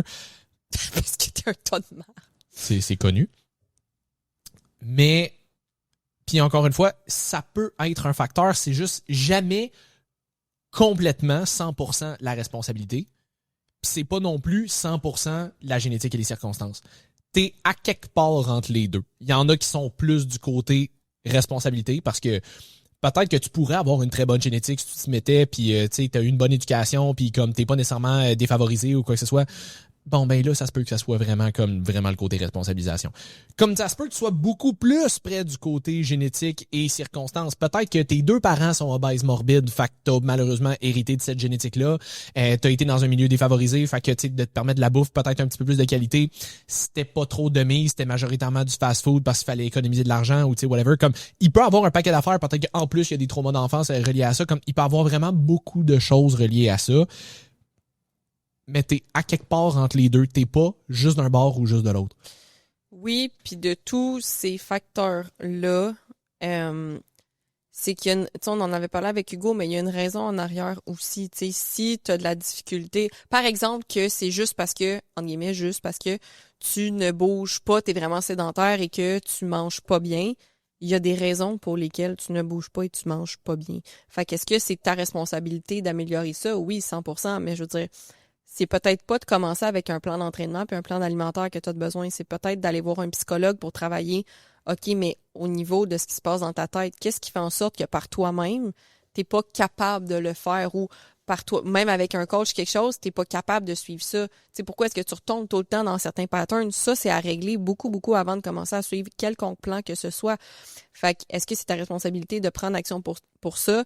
100%, mais les actions que tu dois prendre ne sont pas nécessairement celles que tu penses que tu dois prendre. Les gens vont beaucoup aller vers OK, bon, ben, je veux reprendre le contrôle là-dessus, je vais prendre un plan alimentaire, puis je vais prendre un plan d'entraînement. Honnêtement, c'est probablement pas de tout ça que tu as besoin en ce moment si tu as fait aucun travail sur ton mindset, que tu as encore une relation boboche avec la nourriture, puis qu'il s'est passé beaucoup de choses dans ta vie que tu n'as pas nécessairement réglées. Parce que sinon, tu aurais été capable par toi-même d'améliorer tes habitudes de vie fort probablement. Tu sais, je veux dire, c'est pas sorcier, là. On le sait partout, là. Fais juste manger des fruits et des légumes, bio, pas bio, on s'entorche. Environ 1 gramme de protéines par livre de poids de corps par jour, plus ou moins. Après ça, des aliments le moins transformés possible, puis choisis des carbs, des fats que t'aimes. Puis pas mal dans on mange santé. Est-ce que ça va te faire perdre du gras? Ça dépend du sport de où. Mais ça reste que tout le monde le sait à peu près ce qu'il y a à faire. Tu commence par aller prendre des marches, bouger 30 minutes par jour. C'est pas sorcier, là. Les docteurs, j'étais enfant, puis ils disaient, là, bouge 30 minutes par jour. Tu fais quelque chose de même. Fait que si t'es pas capable d'appliquer la base, il y a quelque chose à travailler en arrière de ça qui est pas j'ai besoin d'un plan d'entraînement puis un plan alimentaire. Tu seras pas capable de le suivre et c'est normal que tu sois pas capable de le suivre. Ouais, puis ça, c'est une autre affaire qui rend les gens inconfortables. Souvent, je me le suis fait demander en question dans mon Q&A tantôt, comme j'ai déjà suivi un plan qui a fait en sorte que j'ai développé des troubles alimentaires puis des tendances à binge. Qu'est-ce que tu me recommanderais de faire aujourd'hui pour entamer une prochaine éventuelle phase de perte de gras? Puis je suis comme, va consulter. C'est plate, mais si t'es rendu à avoir des troubles alimentaires que tu binges, donc probablement de l'hyperphagie rendu là, il n'y a pas de plan alimentaire qui va corriger ça. C'est d'adresser directement la source du problème. Et ça, c'est psychologique. C'est dans ta tête que ça se passe. Puis je suis pas en train de dire que t'es folle. Je fais juste dire que il y a un problème qui s'est installé qui doit être réglé. C'est pas un coach qui va régler ça. Moi, si j'ai j'en ai déjà eu une cliente qui faisait de l'hyperphagie. Elle consultait un psychologue pour ça. Puis à un moment donné, elle consultait aussi un nutritionniste spécialisé dans les troubles alimentaires. Comme ça aussi, je m'occupais juste de ses programmes d'entraînement. Fait que tu sais, à ses suivis mensuels, on s'en parlait puis on avait des discussions. Puis je lui demandais surtout comment ça allait, comment ça se passait. Puis moi, je faisais aucun suivi psychologique à ce niveau-là parce que c'est pas mon domaine. Mais, tu sais, mettons, ce que j'essayais de faire avec elle, c'était plus de lui faire remarquer peut-être des progrès qu'elle avait fait au-delà de la balance. Tu sais, comme, OK, mais réalises-tu qu'il y a 6 mois, dans telle situation, ça aurait donné ça, quand là, cette semaine, ça a donné ça? Est-ce que ça a été parfait? Non, mais il y a quand même une nette amélioration. Tu sais, au lieu d'avoir bingé toute la fin de semaine, t'as eu un binge juste un soir, puis le lendemain, t'es rembarqué sur le plan tout de suite. Tu sais, c'est une nette amélioration. Je sais que toi, tu le vois comme un échec parce que t'as eu ton binge pareil, mais c'est quand même nettement mieux que ça aurait été il y a 6 mois, 1 an, 2 ans, whatever. Mais elle consultait pour ça, puis c'est probablement quelque chose qui va la suivre toute sa vie jusqu'à un certain niveau. Mais ça aussi, ça rend du monde inconfortable parce que les gens qui ont zéro problème, là, c'est facile de juste faire comme « Ouais, mais t'as juste à pas binge. » Oh, OK, merci. Penses-tu pas que si c'était aussi facile que ça, je l'aurais pas déjà fait? Thanks, doctor, I'm cured. Genre, tu sais, c'est comme le monde qui sont en dépression. As-tu déjà essayé de pas être en dépression puis d'être heureux à la place? Ah, c'est ça. C'est ça, fallait. Fuck. Moi, depuis le début, je pensais qu'il fallait m'ouvrir les veines. Ouais. Comme, no shit, Sherlock. Fait que ça rend les gens inconfortables parce que les gens ont l'impression, quand on parle de ça, c'est de déresponsabiliser les gens. Non, ils ont quand même la responsabilité de se prendre en main et de faire les démarches nécessaires pour être capable de régler ça. C'est juste pas aussi simple que bouge plus, mange moins pour tout le monde. Il y a des personnes pour qui c'est ça. Moi, c'était ça. Avant que je commence à devenir coach puis que je devienne comme plus vraiment sérieux all-in dans l'entraînement, là, j'ai été un genre 3-4 ans on and off du gym. J'y allais de temps en temps, j'ai arrêté d'y aller pendant une couple de mois. J'étais le classique qui payait pour un gym un abonnement de 1 an puis qui y allait pendant 3-4 mois, tu sais, de façon intermittente. Mais moi, c'était ça. J'étais juste paresseux. I was just fucking lazy. Je préférais gamer puis aller virer une brosse de temps en temps avec mes chums. Je buvais beaucoup dans ce temps-là. Ben, beaucoup, c'est relatif, là, mais comme, je buvais pas fréquemment, mais quand je buvais, je virais. Oui, il y a quelqu'un qui l'a écrit dans tes commentaires TikTok. Ouais, j'ai vu ça. Mais il y a quelqu'un qui a voulu me rappeler que je virais des brosses quand j'étais au cégep. Je suis comme, oui, parce que moi, à 20 ans, c'est la même personne que moi à 31. J'ai tellement aimé le, en tout cas, c'est pas toi il y a 10 ans qui aurait, je suis comme, Christy. J'espère que j'ai évolué en 10 ans. C'est ça, c'est genre, en tout cas, il y a 10 ans, t'avais 10 ans de moins, hein? C'est comme... Oui, effectivement. De tout ça pour dire que, tu sais, moi, c'était ça. Moi, c'était juste que j'étais paresseux. C'était juste que j'allais pas au gym. C'était juste que je faisais pas attention à ce que je mange. J'avais pas de problème. J'avais pas de trauma. J'ai eu une enfance très saine. J'ai eu des bons parents. J'ai pas été dans un milieu défavorisé. Comme j'ai pas eu de mauvaise éducation ou quoi que ce soit. I was just fucking lazy. Puis je travaillais dans un Saint-Hubert. Fait que c'était facile de manger du Saint-Hubert. C'est bon, les frites. Ben oui, c'est bon. Puis surtout quand t'as tous tes repas à 50% de rabais, puis quand tu donnes de la formation, on te donne le repas gratuit. Simon, il aime ça, donner de la formation. Oui, c'était facile de manger pour pas beaucoup. Quand t'es livreur en plus. Ça vient, l'envie de donner des formations. Simon, je veux juste me faire payer mon souper. C'est ça, c'est comme tu sais qu'il n'y a pas de souper qui arrive à la fin des formations. Mais tu sais, il y a une raison aussi pour laquelle c'était facile. J'étais dans un milieu où j'étudiais dans un milieu où est-ce que c'était facile de sortir parce que tout le monde est sur le party. En loisir, je le rappelle, technique de loisir, le monde font le party. Quand tu bois pas, c'est toi qui es l'anomalie. Puis en même temps, je travaillais dans un fast-food. C'était facile de mal manger aussi. Tu sais, j'en ai mangé en tabarnak en 6 ans, OK? Fait que j'étais juste lazy. That's it. J'ai toujours été quelqu'un de paresseux dans la vie. Ça paraît peut-être pas si tu me suis juste sur les réseaux sociaux depuis un certain temps parce que tu vois juste le coach qui s'entraîne puis qui parle de fitness. Mais je suis quelqu'un de foncièrement paresseux dans la vie. Je travaille là-dessus. Ça va probablement être un travail d'une vie. Mais ça, c'était quelque chose qui était difficile pour moi. Puis de m'entraîner, j'en ai parlé dans la vidéo YouTube que j'avais sortie où est-ce que je parlais un peu plus de mon background, mais je suis comme, moi, j'avais appris à m'entraîner dans le contexte de je m'entraîne pour le basket. Fait que quand je suis sorti du secondaire, je voyais moins l'intérêt. Il a fallu que je le développe à un moment donné. Mais ça s'est pas fait tout seul. Mais à partir du moment où je me suis mis... J'avais la conversation à un moment donné avec ma mère, je me souviens, il y a justement 10-11 ans de ça, avant que je sois vraiment plus assidu. Parce que j'avais toujours des petites passes de je me redonnais pendant comme un mois ou deux, puis comme là, pendant un mois ou deux, ben intense, on y revenait. Souvent, c'était autour de l'été parce qu'il y avait pas d'école, c'était plus facile, whatever. Puis je me souviens, j'avais la conversation avec ma mère à un moment donné, j'étais comme, hey, ça fait 2 semaines que j'ai recommencé, j'ai déjà perdu 5 livres. Ma mère était comme, ouais, quand tu t'y mets, c'est vraiment rapide. Oui, quand je m'y remets, c'est vraiment rapide. Je répondais relativement rapidement. Je partais de plus loin à ce moment-là. Tu sais, le poids que j'ai aujourd'hui, je faisais à peu près 18% de body fat à ce moment-là pour le même poids. Aujourd'hui, au même poids, j'étais à 8-10.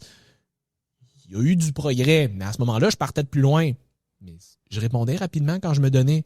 Moi, j'étais du côté, j'étais fucking paresseux, puis je prenais pas responsabilité, puis j'étais comme, ça me tente pas. Mais c'est pas tout le monde qui a la même chance, entre guillemets. Je me considère relativement chanceux à ce niveau-là. Il y en a pour qui c'est fucking difficile. Il y en a qui ont vraiment essayé, puis ils en ont pas de résultats. Ou justement, ils ont des troubles alimentaires, puis ils se ramassent à binge, ou ils se ramassent à, se faire vomir, ou whatever. Comme... Quand tu parles de gens qui ont plus ou moins de résultats, je pense tout le temps à Zach, ton client, que lui, c'est l'inverse, par exemple. Là, c'est un hard gainer. Là. Ouais. Lui, il veut prendre la masse, puis c'est beaucoup plus difficile. T'sais. Fait que tout le monde a des struggles au niveau de leur apparence physique qu'on connaît pas, que des fois, ça a l'air facile pour du monde, mais que ça l'est pas nécessairement. Puis je pense pas qu'il y ait un struggle qui soit nécessairement subjectivement plus difficile qu'un autre, dans le sens où quelqu'un qui a beaucoup de difficultés à perdre du gras, c'est aussi challengeant que, par exemple, Zach, qui lui a beaucoup de difficultés à prendre la masse. Là. Je veux dire, on avait parlé dans un podcast avec Zach à quel point c'était difficile de prendre la masse, de comme se force feed comme s'il n'y avait pas de lendemain, puis que, écoute, la journée qui se force feed pas autant, ça perd déjà sa balance, comme c'est terrible. Là. Imagine, tu essaies de perdre du gras, puis à la seconde que tu manges une carotte de plus que ce que tu manges d'habitude, tu reprends ça, tu sais, comme, c'est très, très, très challengeant. Voilà. 2 derniers points qu'on avait notés. Le deuxième aussi, comme je disais, qui était vraiment plus spécifiquement par rapport au fitness, mais c'est quelque chose que je vois beaucoup sur les réseaux sociaux, c'est le côté où est-ce que les gens qui prennent des anabolisants et ou plus récemment des médications GLP-1, whatever, c'est de la triche. Non, c'est pas de la triche. Je veux dire, prends quelqu'un qui ne fait pas d'effort, n'est pas assidu sur son alimentation, son stress, son sommeil, sa digestion, blablabla, et qui prend des stéroïdes anabolisants et prend quelqu'un qui est sérieux dans son processus, t'as 2 shapes complètement différentes. Est-ce que ça peut t'aider? Oui. Il y a des personnes qui vont répondre, encore une fois, beaucoup mieux que d'autres à certains produits anabolisants aussi. Tu sais, autant que toi, Simon, tu répondais bien à juste t'entraîner puis manger mieux. Autant qu'il y a des gens qui répondent pas tant bien, qui vont devoir prendre des dosages astronomiques avant de ressembler à quelque chose. J'en ai connu des gars que, je veux dire, c'est une shape de chihuahua, t'as une shape de plus gros chihuahua, là, c'est plate, mais c'est ça. Fait que c'est pas de la triche. Est-ce que, tu sais, comme on avait déjà parlé, c'est de la triche si tu t'en vas faire une compétition naturelle puis que t'es pas naturel. That's it. That's it. C'est de la triche si t'as quelque chose à gagner à prétendre d'être naturel. Parce Exact. que des fois, c'est pas nécessairement une compétition, mais mettons, tu vends des programmes en disant que tu vas avoir l'air de ça si tu prends mon programme, c'est des ça, produits, puis je suis de 100% nati, puis tu l'es pas, là t'es cave ou t'es conne. Mais sinon, c'est pas de la triche. Pareil pour les GLP-1, je veux dire, on avait parlé dans un podcast au complet de avec Annick. Ouais. Avec Annick. Puis c'est ça, tu sais, il y a des gens qui ont besoin de faire gérer la mécanique du corps parce que c'est autant une question hormonale qu'une question mécanique. Fait que la façon que ton système digestif fonctionne, il y a des gens qui ont le food noise constamment aussi. Tu sais, on a parlé avec le noise. OK, ça, c'est des bouches qui parlent. Oui, c'est des bouches qui parlent. OK, j'étais comme, qu'est-ce que tu fais? Je tâte quelque chose, je sais pas. Je prends du papier, je sais pas. Je deviens italienne. Ouais. Appropriation culturelle. Oui, voilà. C'était la partie raciste du podcast. Mais woke up and chose to be cancelled. Ouais, c'est ça. mais c'est ça, fait que le food noise que je fais ici, fait qu'il y en a qui en ont beaucoup aussi, puis c'est beaucoup plus difficile. On avait parlé de ça avec Félix qui disait, tu sais, si t'as 1 million d'adipocytes qui te disent j'ai faim versus si t'en as juste 100, ben c'est beaucoup plus difficile de faire taire et de faire arriver ton sentiment de satiété si t'en as 1 million versus si t'en as 100. Fait que les gens, ils oublient que, hormonalement parlant, c'est vrai qu'il y a quand même des défis que d'autres personnes n'ont pas. Fait qu'il y a certaines personnes pour qui, si tu ne gères pas la mécanique, que ce soit de te faire brocher l'estomac ou que ce soit de prendre un GLP-1 agoniste, il y a des gens qui sont pas capables d'avoir un sentiment de satiété, point la mère à Martin aussi, comme il en avait parlé.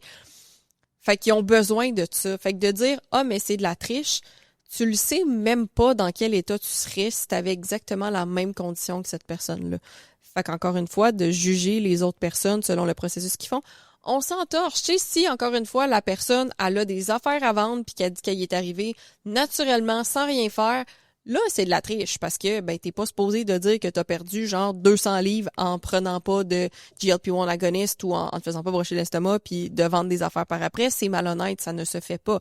Mais outre ça, c'est pas de la triche. Si ça l'a pu l'aider à être plus en santé, tu sais, moi, ça me fait rire les gens qui chialent là-dessus. Premièrement, qu'est-ce que ça change dans ta vie? Je veux dire, quand même, ouais, mais elle a moins de mérite. De quoi elle a moins de mérite? Si je suis capable d'entendre Genre, elle a moins de mérite. On s'entorche, pas une compétition de toi, tu t'es forcé le cul, puis elle s'est moins forcé le cul que toi pour y arriver. Que ça change quoi dans ta vie? Encore une fois, de se comparer aux autres, ça t'apporte pas plus ou moins de résultats. Si t'es pas content, c'est disponible pour toi aussi. Je veux dire, si c'est temps de la... Non, mais c'est parce que moi, je veux pas tricher comme les... Mais tu triches pas, là. Je veux dire, moi, je l'ai atteint. Bravo. As-tu besoin d'une étoile dans ton cahier? As-tu besoin d'une médaille pour l'avoir fait? Comme, as-tu tellement besoin de validation qu'il faut que tu rabaisses la personne d'à côté qui a pas pris exactement le même chemin que toi? À quoi ça te sert? Fait que, est-ce que c'est de la triche? Pas du tout. Il y a des gens qui en ont réellement de besoin. Puis si t'es encore là à te dire, mais elle a moins de mérite, mais on s'entorche qu'elle en ait plus ou moins. Je veux dire, elle aura du mérite dans d'autres sphères de sa vie. Moi, c'est ça qui me fait capoter avec le fameux cette personne-là a moins de mérite parce qu'elle a pris un GLP-1 pour perdre du poids, parce que c'est juste appliqué dans ce contexte-là. Parce que si on applique la même logique dans toute notre vie, il y a comme tout le monde s'entorche. Parce que c'est juste une question de atteindre un résultat avec un plus haut niveau de facilité. That's it. Est-ce que tu as plus de mérite parce que tu es allé à l'épicerie à pied au lieu d'y aller en char? Peut-être, mais who gives a shit? Est-ce que tu as plus de mérite d'avoir enduré ton été au complet, pas de climatisation? Peut-être, mais who gives a shit? À la limite, les gens vont juste faire comme, pourquoi tu t'es pas juste acheté une clim, esti, pourquoi t'as enduré ça? Tu sais, il y a tellement... La société, en général, est bâtie pour que ça soit le plus facile avec le moins d'efforts possible.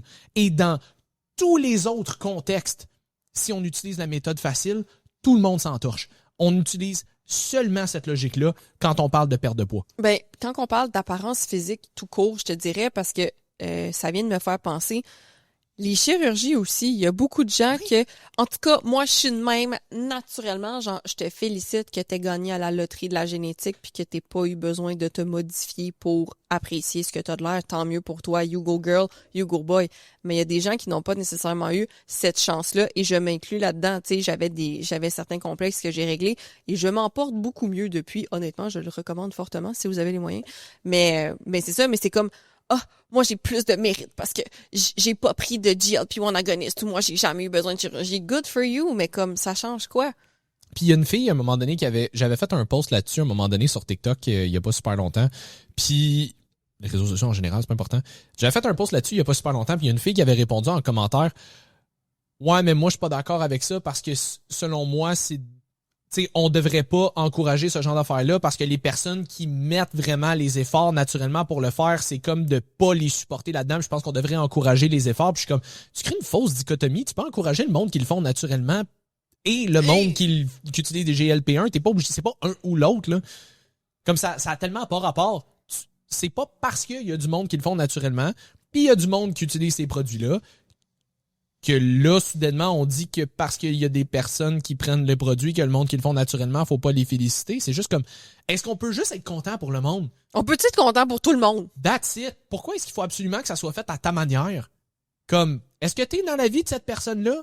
Est-ce que toi, t'as peut-être les problèmes en termes de problèmes de satiété, problèmes de craving, le food noise, tu sais, des problèmes de binge, whatever it is? Non, ferme ta gueule. C'est comme si, c'est ça, ce qui me fait rire avec les gens qui ont ce genre de discours-là, c'est comme si tu voulais absolument que l'autre personne continue de vivre une vie misérable. C'est ça que tu y souhaites, là. T'es comme, la personne, là, dis-toi qu'il y a des gens qui prennent, entre guillemets, la facilité, puis ce qui est triste, c'est les gens qui vont aller chercher, exemple, un GLP-1 ou faire une chirurgie, puis qui vont continuer d'avoir des mauvaises habitudes de vie après. Mais je veux dire, la conséquence de ces gens-là, c'est de ne pas avoir de qualité de vie à long terme. Fait rendu là, ça sera leur problème. C'est leur problème, mais je veux dire, ils vont avoir une conséquence à ça quand même. Fait que, parce que moi aussi, ça, c'est un apprentissage que j'ai fait parce que je trouvais ça un peu frustrant de les gens qui utilisent le système de santé pour faire ça, pour finalement continuer à genre fumer, boire, manger de la merde puis se droguer. Là, j'étais comme, voyons. Fait que, de un, là. Le pire, c'est que ultimement, leur santé va quand même probablement s'améliorer juste par le fait qu'ils vont perdre du poids. Donc, les marqueurs de santé vont s'améliorer, même s'ils continuent à manger comme de la merde. Ben, c'est ça. Fait que, tu sais, jusqu'à un certain point. Mais je comprends la frustration de comme, OK, mais genre, tant qu'à avoir la chance d'avoir cette opération-là, prends soin de ton corps après. Tu sais, ça, je le comprends 100%. Mais encore une fois, on revient à, c'est son calice de problème à cette personne-là. Elle fera bien ce qu'elle veut de sa vie. Mais les gens qui militent pour dire que c'est triché puis elle mérite pas de support puis de, OK, mais toi, t'es en train de me dire que ce que tu souhaites, c'est que quelqu'un d'autre soit misérable parce que ça fit pas dans tes standards à toi. Fait que toi, en ce moment, tu veux passer pour la bonne personne dans l'histoire alors que tu es en train de complètement avoir le propos de non, mais tu devrais rester misérable puis de le faire par toi-même parce que si t'es pas capable de le faire par toi-même sans ça, t'es une merde puis tu mérites pas de vivre. Ouais. Genre, c'est un peu ça que t'es en train de dire. Et puis toi, dans ta tête, t'es le héros de l'histoire, là. T'es en train de te dire non, mais moi, je milite pour les gens qui le font. Pourquoi tu peux pas juste être content pour tout le monde? Genre, hey, bravo, ça prend du courage d'aller chercher cette médication-là. Ça vient avec un paquet d'effets secondaires qui est vraiment, vraiment pas facile à vivre. J'en ai des clientes qui ont des GLP-1 agonistes ou qui ont des chirurgies bariatriques. Puis, it's not a walk in the park. Là. C'est vraiment, vraiment pas le fun. T'as un paquet d'effets secondaires qui sont difficiles à vivre. Les gens qui disent que c'est la voie facile, là, c'est parce que vous l'avez jamais faite. Il y a un paquet d'effets secondaires qui vient avec ça. Là. Puis non seulement c'est pas la voie facile, tu te ramasses aussi avec le problème après de ton surplus de peau parce que non, elle s'enlève pas la peau, comme j'ai dit au début du podcast. Qu'après ça, probablement que ça va te prendre une chirurgie pour être capable d'arranger ça si t'aimes pas le look que ça donne après, tu sais, puis veux pas, même pas une question de look, des fois, c'est que c'est lourd pareil, là, je veux dire, traîner de la peau molle, là, c'est très lourd. Fait que tu te ramasses quand même avec un certain nombre de défis, mais je comprends pas pourquoi les gens, c'est comme, non, mais il faut absolument que tu struggle big. Dans la vie, là, la vie est assez capable de t'envoyer de la merde, là. Si tu peux prendre un break de temps en temps puis prendre une voie facile, fucking do it. Genre, il y a pas de médaille qui est remis à personne pour faire ça naturellement. Il y a pas de prix à la fin de la journée. Il y a pas de tu vas aller en enfer parce que tu as pris un GLP-1 versus oh mon Dieu, mais t'es sûr d'avoir ta place au paradis parce que tu n'as pas pris de GLP-1. Comme il y a pas de ça qui se passe. Fait que je comprends pas pourquoi le monde continue de s'acharner là-dessus. Là. That's it. C'est ça. Puis le dernier point qu'on avait noté, puis ça m'y a fait penser tantôt justement pendant mon Q&A parce qu'il y a quelqu'un qui m'a posé la question. On en avait déjà parlé, mais je pense que ça vaut la peine de le rementionner. Moi, surtout en début de carrière de coaching, j'avais beaucoup la mentalité de je vais aider le monde même si les gens demandent pas de l'aide. Quelqu'un est en surpoids, quelqu'un a des mauvaises habitudes de vie, t'as besoin de moi, je vais te montrer que t'as besoin de moi, je vais te montrer que ça tu serais mieux si tu faisais X, Y, Z. How thoughtful. Puis tu sais, je comprends les gens qui me demandent hey, il y a un ami ou mon chum ou mon père ou tu sais whatever qui est pas en bonne santé, qui a des mauvaises habitudes, j'aimerais ça l'aider, qu'est-ce que je pourrais faire? Rien. Cette personne-là, à moins qu'elle te demande explicitement de l'aide, ce n'est pas ta job de l'aider. Le mieux que tu peux faire, c'est de montrer l'exemple et d'être disponible pour que si cette personne-là ressente qu'elle ait besoin d'aide, qu'elle se sente à l'aise d'aller vers toi. Là, tu peux lui poser des questions puis tu peux lui donner des conseils. Si elle te pose des questions, si elle te le demande explicitement, sinon, tu n'as pas d'affaire à imposer ta manière de faire les choses sur cette personne-là juste parce que toi, tu juges que c'est mieux. Il y a eu une polémique sur TikTok récemment. Une fille qui a dénoncé un coach parce que le coach est allé lui écrire pour « Veux-tu des services et tout? » Puis la fille est comme « Hey, je vais juste prendre le temps d'y penser puis comme je te reviens à un moment donné. » Le coach a commencé, à un moment donné, puis là, entre ça, il est allé voir son Instagram, elle avait publié une story de genre elle dans une pâtisserie, whatever. Puis là, il avait commencé à écrire genre, en tout cas, pas le temps de me répondre pour mes services, mais t'as le temps d'aller dans une pâtisserie pour genre, tu penses-tu vraiment que ça va t'aider avec à être moins grosse ou genre, mais genre. Puis là, il avait commencé à l'insulter, puis vraiment intense. Là, la fille, elle a publié les conversations. Là, le coach était complètement dégueulasse. Là. Ouais, non, c'était-tu ici? Oui. C'était au Québec, en plus? Oui, je te le montrerai, c'est incroyable. Holy fuck. Ouais. Fait que ça, on fait, puis comme à harceler littéralement comme la fille, puis la traiter non, puis blabla, puis comme de la... J'étais comme, toi, tu veux vendre des... Puis ce gars-là avait arnaqué une autre fille avant ça aussi. Fait que c'est pour ça qu'elle est allée sérieusement. Ok, mais à peu là. On va se jaser, là. Ceux qui sont en vidéo, là, on s'en regarde dans le blanc des yeux en ce moment, là, comme. Je me souviens pas du nom du coach. Ah, c'est pas grave, on va le retrouver. Dans quel monde est-ce que vous pensez, là, je m'adresse surtout au coach, obviously, là. Dans quel monde est-ce que tu penses que c'est une bonne idée d'insulter le monde puis de les harceler pour vendre tes services? C'est comme les gars qui vont harceler les filles quand ils disent « Ah, tu sais, ça te tenterait-tu qu'on aille prendre un café? » Les filles répondent non, pis sont comme... Là, ils se mettent à les insulter. T'es rien qu'une crise de conne. T'es comme... Genre, dans quel monde est-ce que tu penses que ça va faire comme... Ah! Ben, Chris, t'as raison. Finalement, j'ai reconsidéré... Ouais, finalement, je vais... I'll take you up on your offer. Voyons, hostie. Ah! J'ai passé à côté de l'homme de ma vie. Désolée. C'est terrible. Shame on me. Fait que bref. Fait qu'il y a eu ça. Ouais, vraiment événement. Fait que non seulement si c'est pas sollicité, ne va pas. Tu sais, il y a une différence entre avoir des conversations avec des gens puis leur parler de leurs objectifs, tu sais, avoir une genuine conversation avec quelqu'un puis hey, si jamais il y a quoi que ce soit, je suis là pour répondre à tes questions puis de laisser ça comme ça. Ça, je trouve que c'est super correct. Tu le sais pas, peut-être que la personne est juste gênée puis qu'elle vient pas t'écrire ou j'ai une couple de personnes récemment qui étaient comme ah, tu sais, j'avais pensé à aller avec toi en coaching, mais tu sais finalement, je suis comme bon, ben t'aurais pu m'écrire, mais qui ont pas pensé. Fait que ben pas qui ont pas pensé, mais genre ils ont pas osé ou peu importe. Fait que beaucoup de gens qui ont peur de déranger aussi. Genre, tu sais, moi la première, donc je comprends.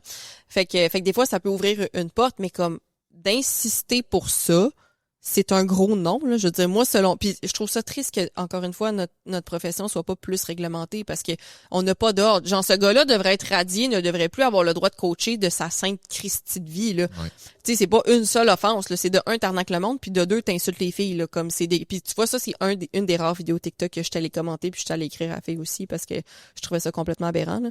Mais c'est ça. Fait qu'effectivement, moi, pour faire du pouce là-dessus, plus au niveau personnel, parce que moi, j'ai peur de déranger, fait que j'ai jamais été harceler le monde pour leur dire « Hey, t'as besoin de moi! » J'aurais eu ben trop peur de me faire revirer de bord. C'est encore une fois, c'est vraiment pas parce que je suis meilleure que Simon, là, c'est vraiment juste une question de mes traumatismes à moi. Mais plus au niveau de syndrome de sauveur aussi. Fait que de vouloir absolument à tout prix aider des gens qui ne sont pas prêts à se faire aider, que ce soit pour une recomposition corporelle ou que ce soit dans la vie en général. Moi, je riais de moi-même dans mes premières années de coaching parce que mes relations à ce moment-là étaient pas toutes super sacoches, puis je riais de moi-même en me disant Christy, c'est pas assez de sauver le monde comme job, faut que je fasse du bénévolat à côté. Fait que c'est ça. Fait qu'à un moment donné, ben j'ai fini par être capable d'arrêter de faire du bénévolat, puis c'est ça. Fait que d'arrêter de vouloir aider des gens qui ne veulent pas s'aider, d'arrêter de mettre de l'énergie là-dedans. Encore une fois, si les gens viennent vers vous pour avoir de l'aide, puis même si les gens viennent vers vous pour avoir de l'aide, tu sais, moi je suis très... La première fois, tu sais, je vais te demander qu'est-ce que tu as de besoin que je sois pour toi en ce moment, là. Ça aussi, c'est un apprentissage que j'ai fait parce que sinon, c'était plus je te rentre dedans et je te dis ce que je pense. Ce qui n'est pas toujours la chose à faire, hein, Simon? Fait oups. Fait que Simon et moi, on a appris là-dessus aussi de comme, qu'est-ce que tu as besoin que je sois pour toi en ce moment? On va y aller là-dessus. Mais si tu as tout le temps juste besoin que je sois là pour t'écouter pour que tu te plaignes constamment des mêmes choses, je ne peux pas être cette personne-là. Je ne peux pas être avec un entourage qui n'évolue pas, même pour mon partenaire de vie, mes amis, peu importe. Moi, un de mes non négociables avec mes relations en général, c'est tu dois être minimalement intéressé par le développement personnel. C'est-à-dire que tu dois vouloir t'améliorer constamment dans la vie en tant qu'être humain. Si tu n'as pas cette volonté-là d'être meilleur, puis de régler les problèmes quand t'en as, puis de pas nécessairement d'une semaine à l'autre, là, mais je veux dire comme faut que tu aies au moins l'envie de t'améliorer sur certaines choses. Au moins que je vois que t'essayes. Au moins que je vois que t'essayes, tu sais, parce qu'on est toutes pas parfaits, je suis encore vraiment pas parfaite, mais tu sais, je pense que je suis quand même très bonne pour si j'ai du feedback de faire tu sais quoi, c'est vrai, faut que je travaille là-dessus. Fait que si t'as pas cette volonté-là, tu ne peux pas faire partie de mon entourage. Point, parce que j'ai de un, pas la patience, on se rappelle. Et de deux, je n'ai pas l'énergie non plus de gérer ça et je ne pense pas que ce soit sain de garder des personnes comme ça dans notre vie parce que c'est du temps que tu n'investis pas dans les gens qui sont là pour toi puis qui n'ont pas constamment besoin de se faire sauver, qui sont juste là, sont de bonne humeur, ils t'apportent beaucoup, mais t'es tellement occupé à essayer de ramener les gens qui tirent du jus que t'en as plus tant que ça pour les gens qui t'en demandent moins, tu sais. Fait que, puis je vais donner un exemple vraiment niaiseux, là, mais que moi, dans la vie, j'ai beaucoup de réalisations par des moments vraiment anodins. Fait que cet exemple-là, j'ai un de mes perroquets qui est un fucking démon, OK? J'adore les deux. Je conseille à personne d'avoir des perroquets parce que c'est vraiment très, très prenant comme animal. C'est pire qu'un chien parce qu'au moins un chien, tu peux le mettre propre. Mais j'en ai un qui a énormément d'énergie, qui veut tout le temps jouer, qui est très, très, très prenant, tu sais, il veut. Puis s'il y a pas d'attention, il crie, fait qu'il faut tout le temps qu'il soit avec nous. Mais quand il est avec nous, il veut tout le temps jouer, fait que genre, essaie de faire des tâches avec un perroquet sur tes mains, ça va pas très bien. Fait que j'ai lui, puis j'ai l'autre qui est un petit ange tout tranquille, qui crie à peu près, il crie jamais, il piaille de temps en temps, mais tout mignon. Puis mon réflexe, souvent, ça va être de sortir celui qui arrête pas de crier parce qu'il me tape ses nerfs, puis comme je veux qu'il arrête de crier, fait que je le garde avec moi.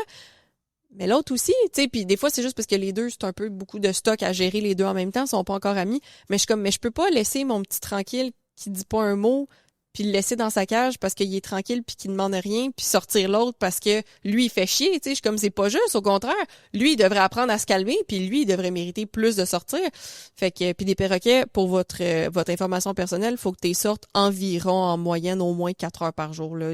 Si t'es capable de le garder tout le temps dehors de sa cage, c'est encore mieux. Fait que c'est très prenant, là. Fait que, des fois, d'alterner en tout cas, c'est prenant, mais tout ça pour dire que c'est un peu ça dans la vraie vie aussi. Je veux dire, si t'es constamment en train de donner du jus à quelqu'un qui tire du jus, puis que tu punis les gens qui sont ultra tranquilles puis ultra propulsants dans ta vie pour ça, c'est pas correct en bout de ligne. Ouais, 100%. Puis, tu sais, je pense que beaucoup de coachs ont été un peu, ou sont encore même un peu victimes de ça, de vouloir aider des gens plus que ces gens-là veulent s'aider.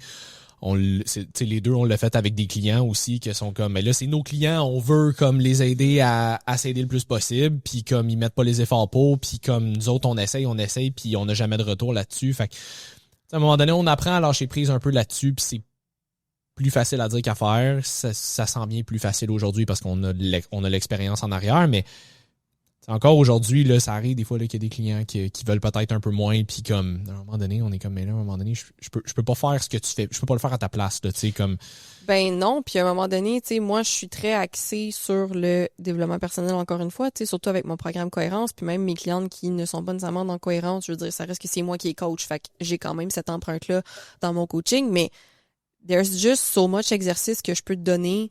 Si tu les fais pas, si tu les mets pas en pratique, si tu n'essayes pas, je peux pas plus le faire à ta place. Tu sais, si tu veux pas gratter le bobo, je peux pas le faire à ta place. Puis tu sais, moi j'ai entre guillemets réglé ce défi-là avec ma clientèle en faisant une feuille très très claire de c'est quoi tes responsabilités en tant que coaché et c'est quoi mes responsabilités en tant que coach. Fait que si toi tu sors de ça, je peux pas te garantir que tu vas avoir des résultats, puis malheureusement, ça se peut que ça fonctionne pas, puis je peux pas constamment te courir après. Tu sais, si tu remplis pas tes check-ins, tu remplis pas tes affaires, tu sais, c'est très clair là sur la feuille, voici ce que tu as à faire. Fait que si tu le fais pas, les premiers temps, tu sais, je peux te le rappeler, je peux te le dire parce que ça se peut que ça vienne pas automatiquement, tu sais, surtout si tu n'as jamais été coaché.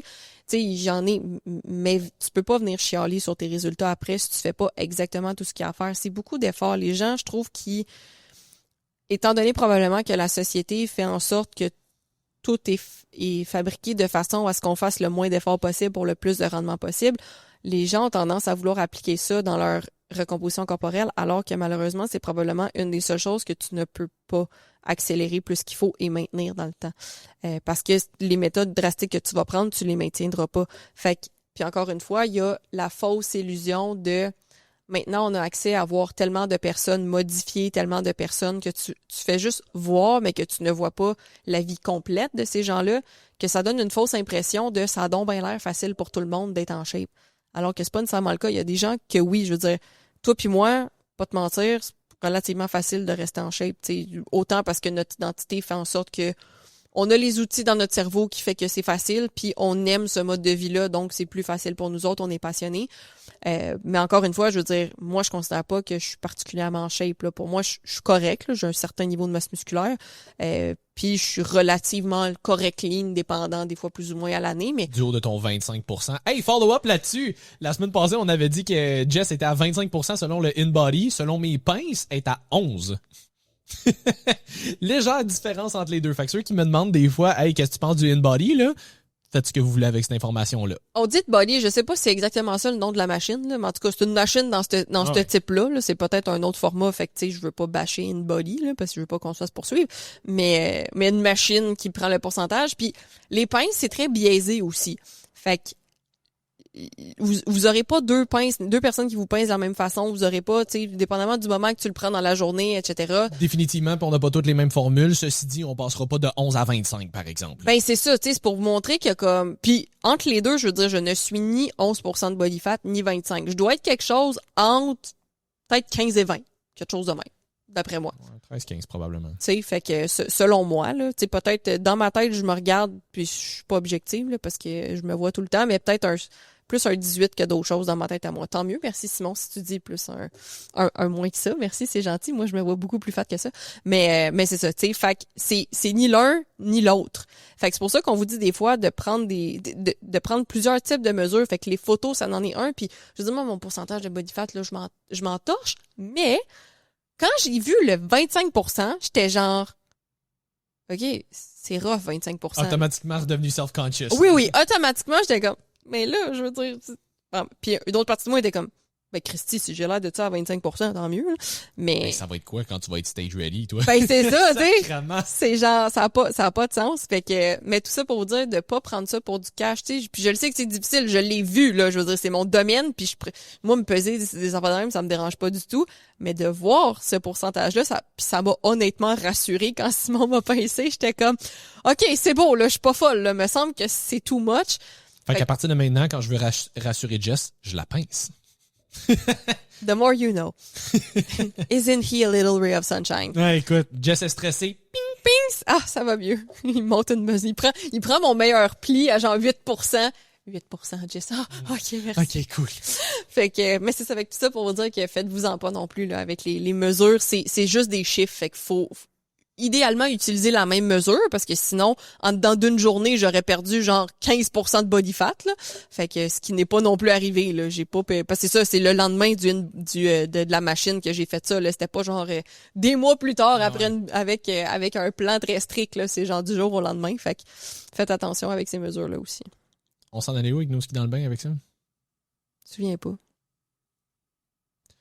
C'était ce qui conclut le podcast aujourd'hui, je pense. Je suis crampée. C'était excellent. Est-ce que j'ai accroché ton pied? Encore une fois, je l'avais mentionné au dernier épisode aussi, mais on n'a pas encore de date avec des nouveaux invités. Encore une fois, il y a des invitations de lancer. Je t'en ai mentionné un autre. Oh mon Dieu, j'ai assez hâte. On a un médecin qu'on va vouloir recevoir prochainement.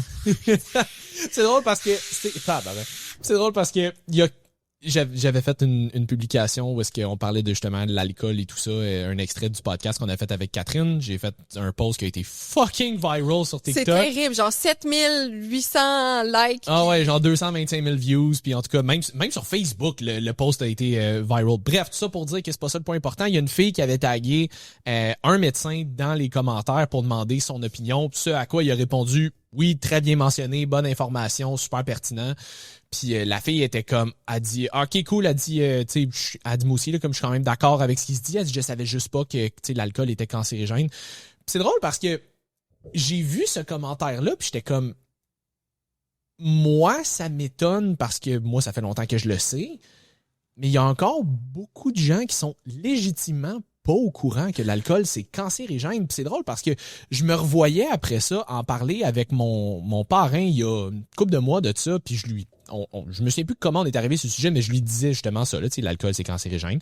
Je pense qu'il me demandait pourquoi je buvais plus, tu sais, puis je lui mentionnais que ça, c'était une des raisons, puis il était comme, oh, ouais, l'alcool, c'est cancérigène. Comme, légitimement, oui, il le savait pas.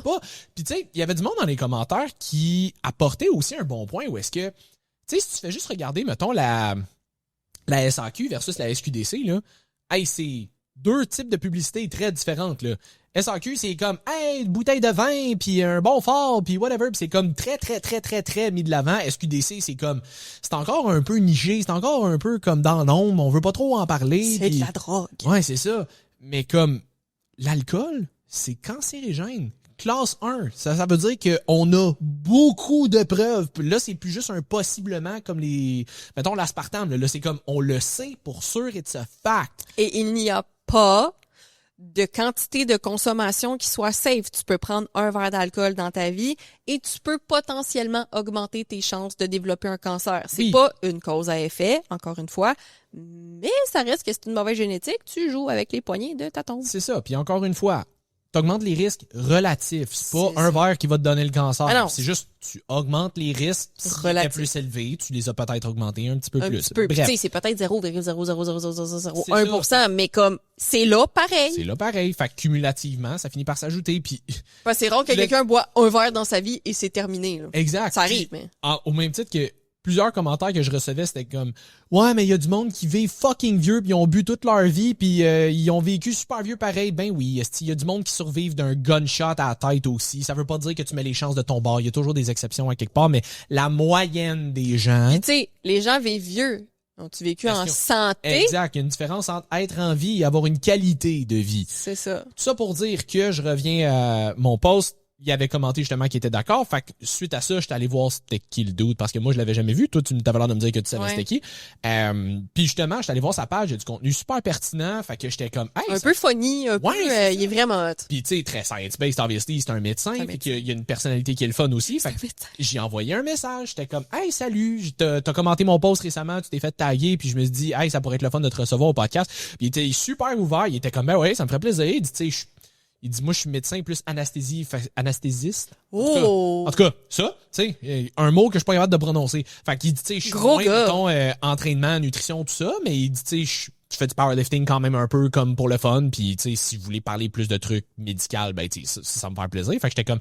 je pense que- Anesthésiste, là, je pense que c'est genre une des spécialisations les plus OG que tu peux avoir, là. Puis tu sais, je pense que ça serait bien aussi de parler d'un paquet d'affaires, tout ce qui est bon, évidemment. Dans le cursus universitaire. Anesthésiste, OG. OG, voilà. Fait que, tu sais, de parler de tout ce qui est l'espèce de trend de comme fuck la médication, faut tout que ça soit dans le côté holistique, tout le côté, bon, il y a un paquet de mythes qu'on pourra adresser aussi. Fait que bref, tout ça pour dire qu'on a des invités qui sont alignés, c'est juste une question dont on n'a pas de date de booking encore. Il y a de la Rive-Sud en plus, fait que ça va être facile pour lui de se déplacer J'ai ici. assez hâte. Euh, Je pense que j'ai plus hâte que vous autres à ce podcast. ouais, c'est ça.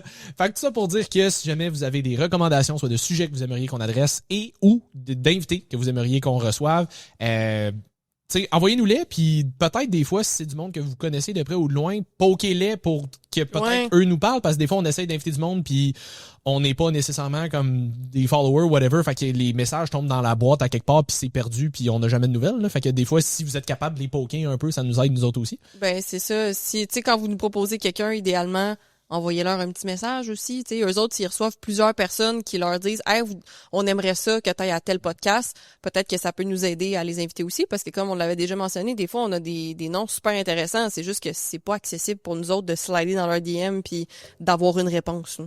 Ouais, c'est ça. Je me sais plus, je parlais de ça à un couple de clients qui courent un peu, puis ben, qui courent pas mal, en fait. Lui, ils viennent de faire un demi-kilomètre. Un demi-kilomètre. Un demi-marathon. Ils viennent de faire 500 mètres de course, c'était écœurant. Ils courent un peu. Non, ils courent beaucoup. Ils ont fait un demi-kilomètre. On dirait moi qui parle de la course. Ouais, c'est ça. Ils viennent de faire un demi-marathon, puis il y en a un deuxième qui s'en vient. Tout ça pour dire que je lui disais que il y a un coach de course qui ça fait un bout qu'on a lancé une invitation. C'est un gars qui vient de Trois-Rivières, fait que c'est juste plus difficile de coordonner ça. Puis il me disait à la blague, tu pourrais recevoir Jay du Temple. Je suis comme, ben oui, penses-tu vraiment que Jay du Temple va se pointer ici pour faire un podcast? Pour vrai, si oui, on serait On est fucking down. là. intéressés, là, mais comme... je Genre, pense tout pas le monde slidez dans les DM de Jay du Temple puis dites-lui de venir à Woke Up and Chose Violence. Voilà, Ça va nous aider. Ça nous ferait plaisir. Je pense juste pas, en toute humilité, qu'on a le reach pour recevoir Jay du temps, mais ça, c'est notre histoire. Bref. Ben- Fait que ça pour dire que si vous avez des recommandations de sujets ou d'invités, 3000 envoyez-nous-les. quelques personnes dans ces DM, quand même. Ouais, quand même. Ça peut faire du monde. Bref. Fait que, Jess, www.nihsupp.com avec le code WUACV10 pour un 10% de rabais sur vos commandes. Les madames ménopausées, Ou prémonopausée. Ou prémonopausée. Ménopausée. Cette affaire-là.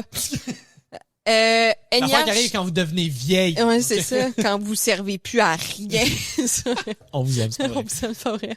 Ça va m'arriver un jour, moi aussi. NIH a sorti le produit Harmonia, qui est un supplément qui est fait pour aider avec tous les symptômes de ménopause/préménopause qui sont vraiment désagréables.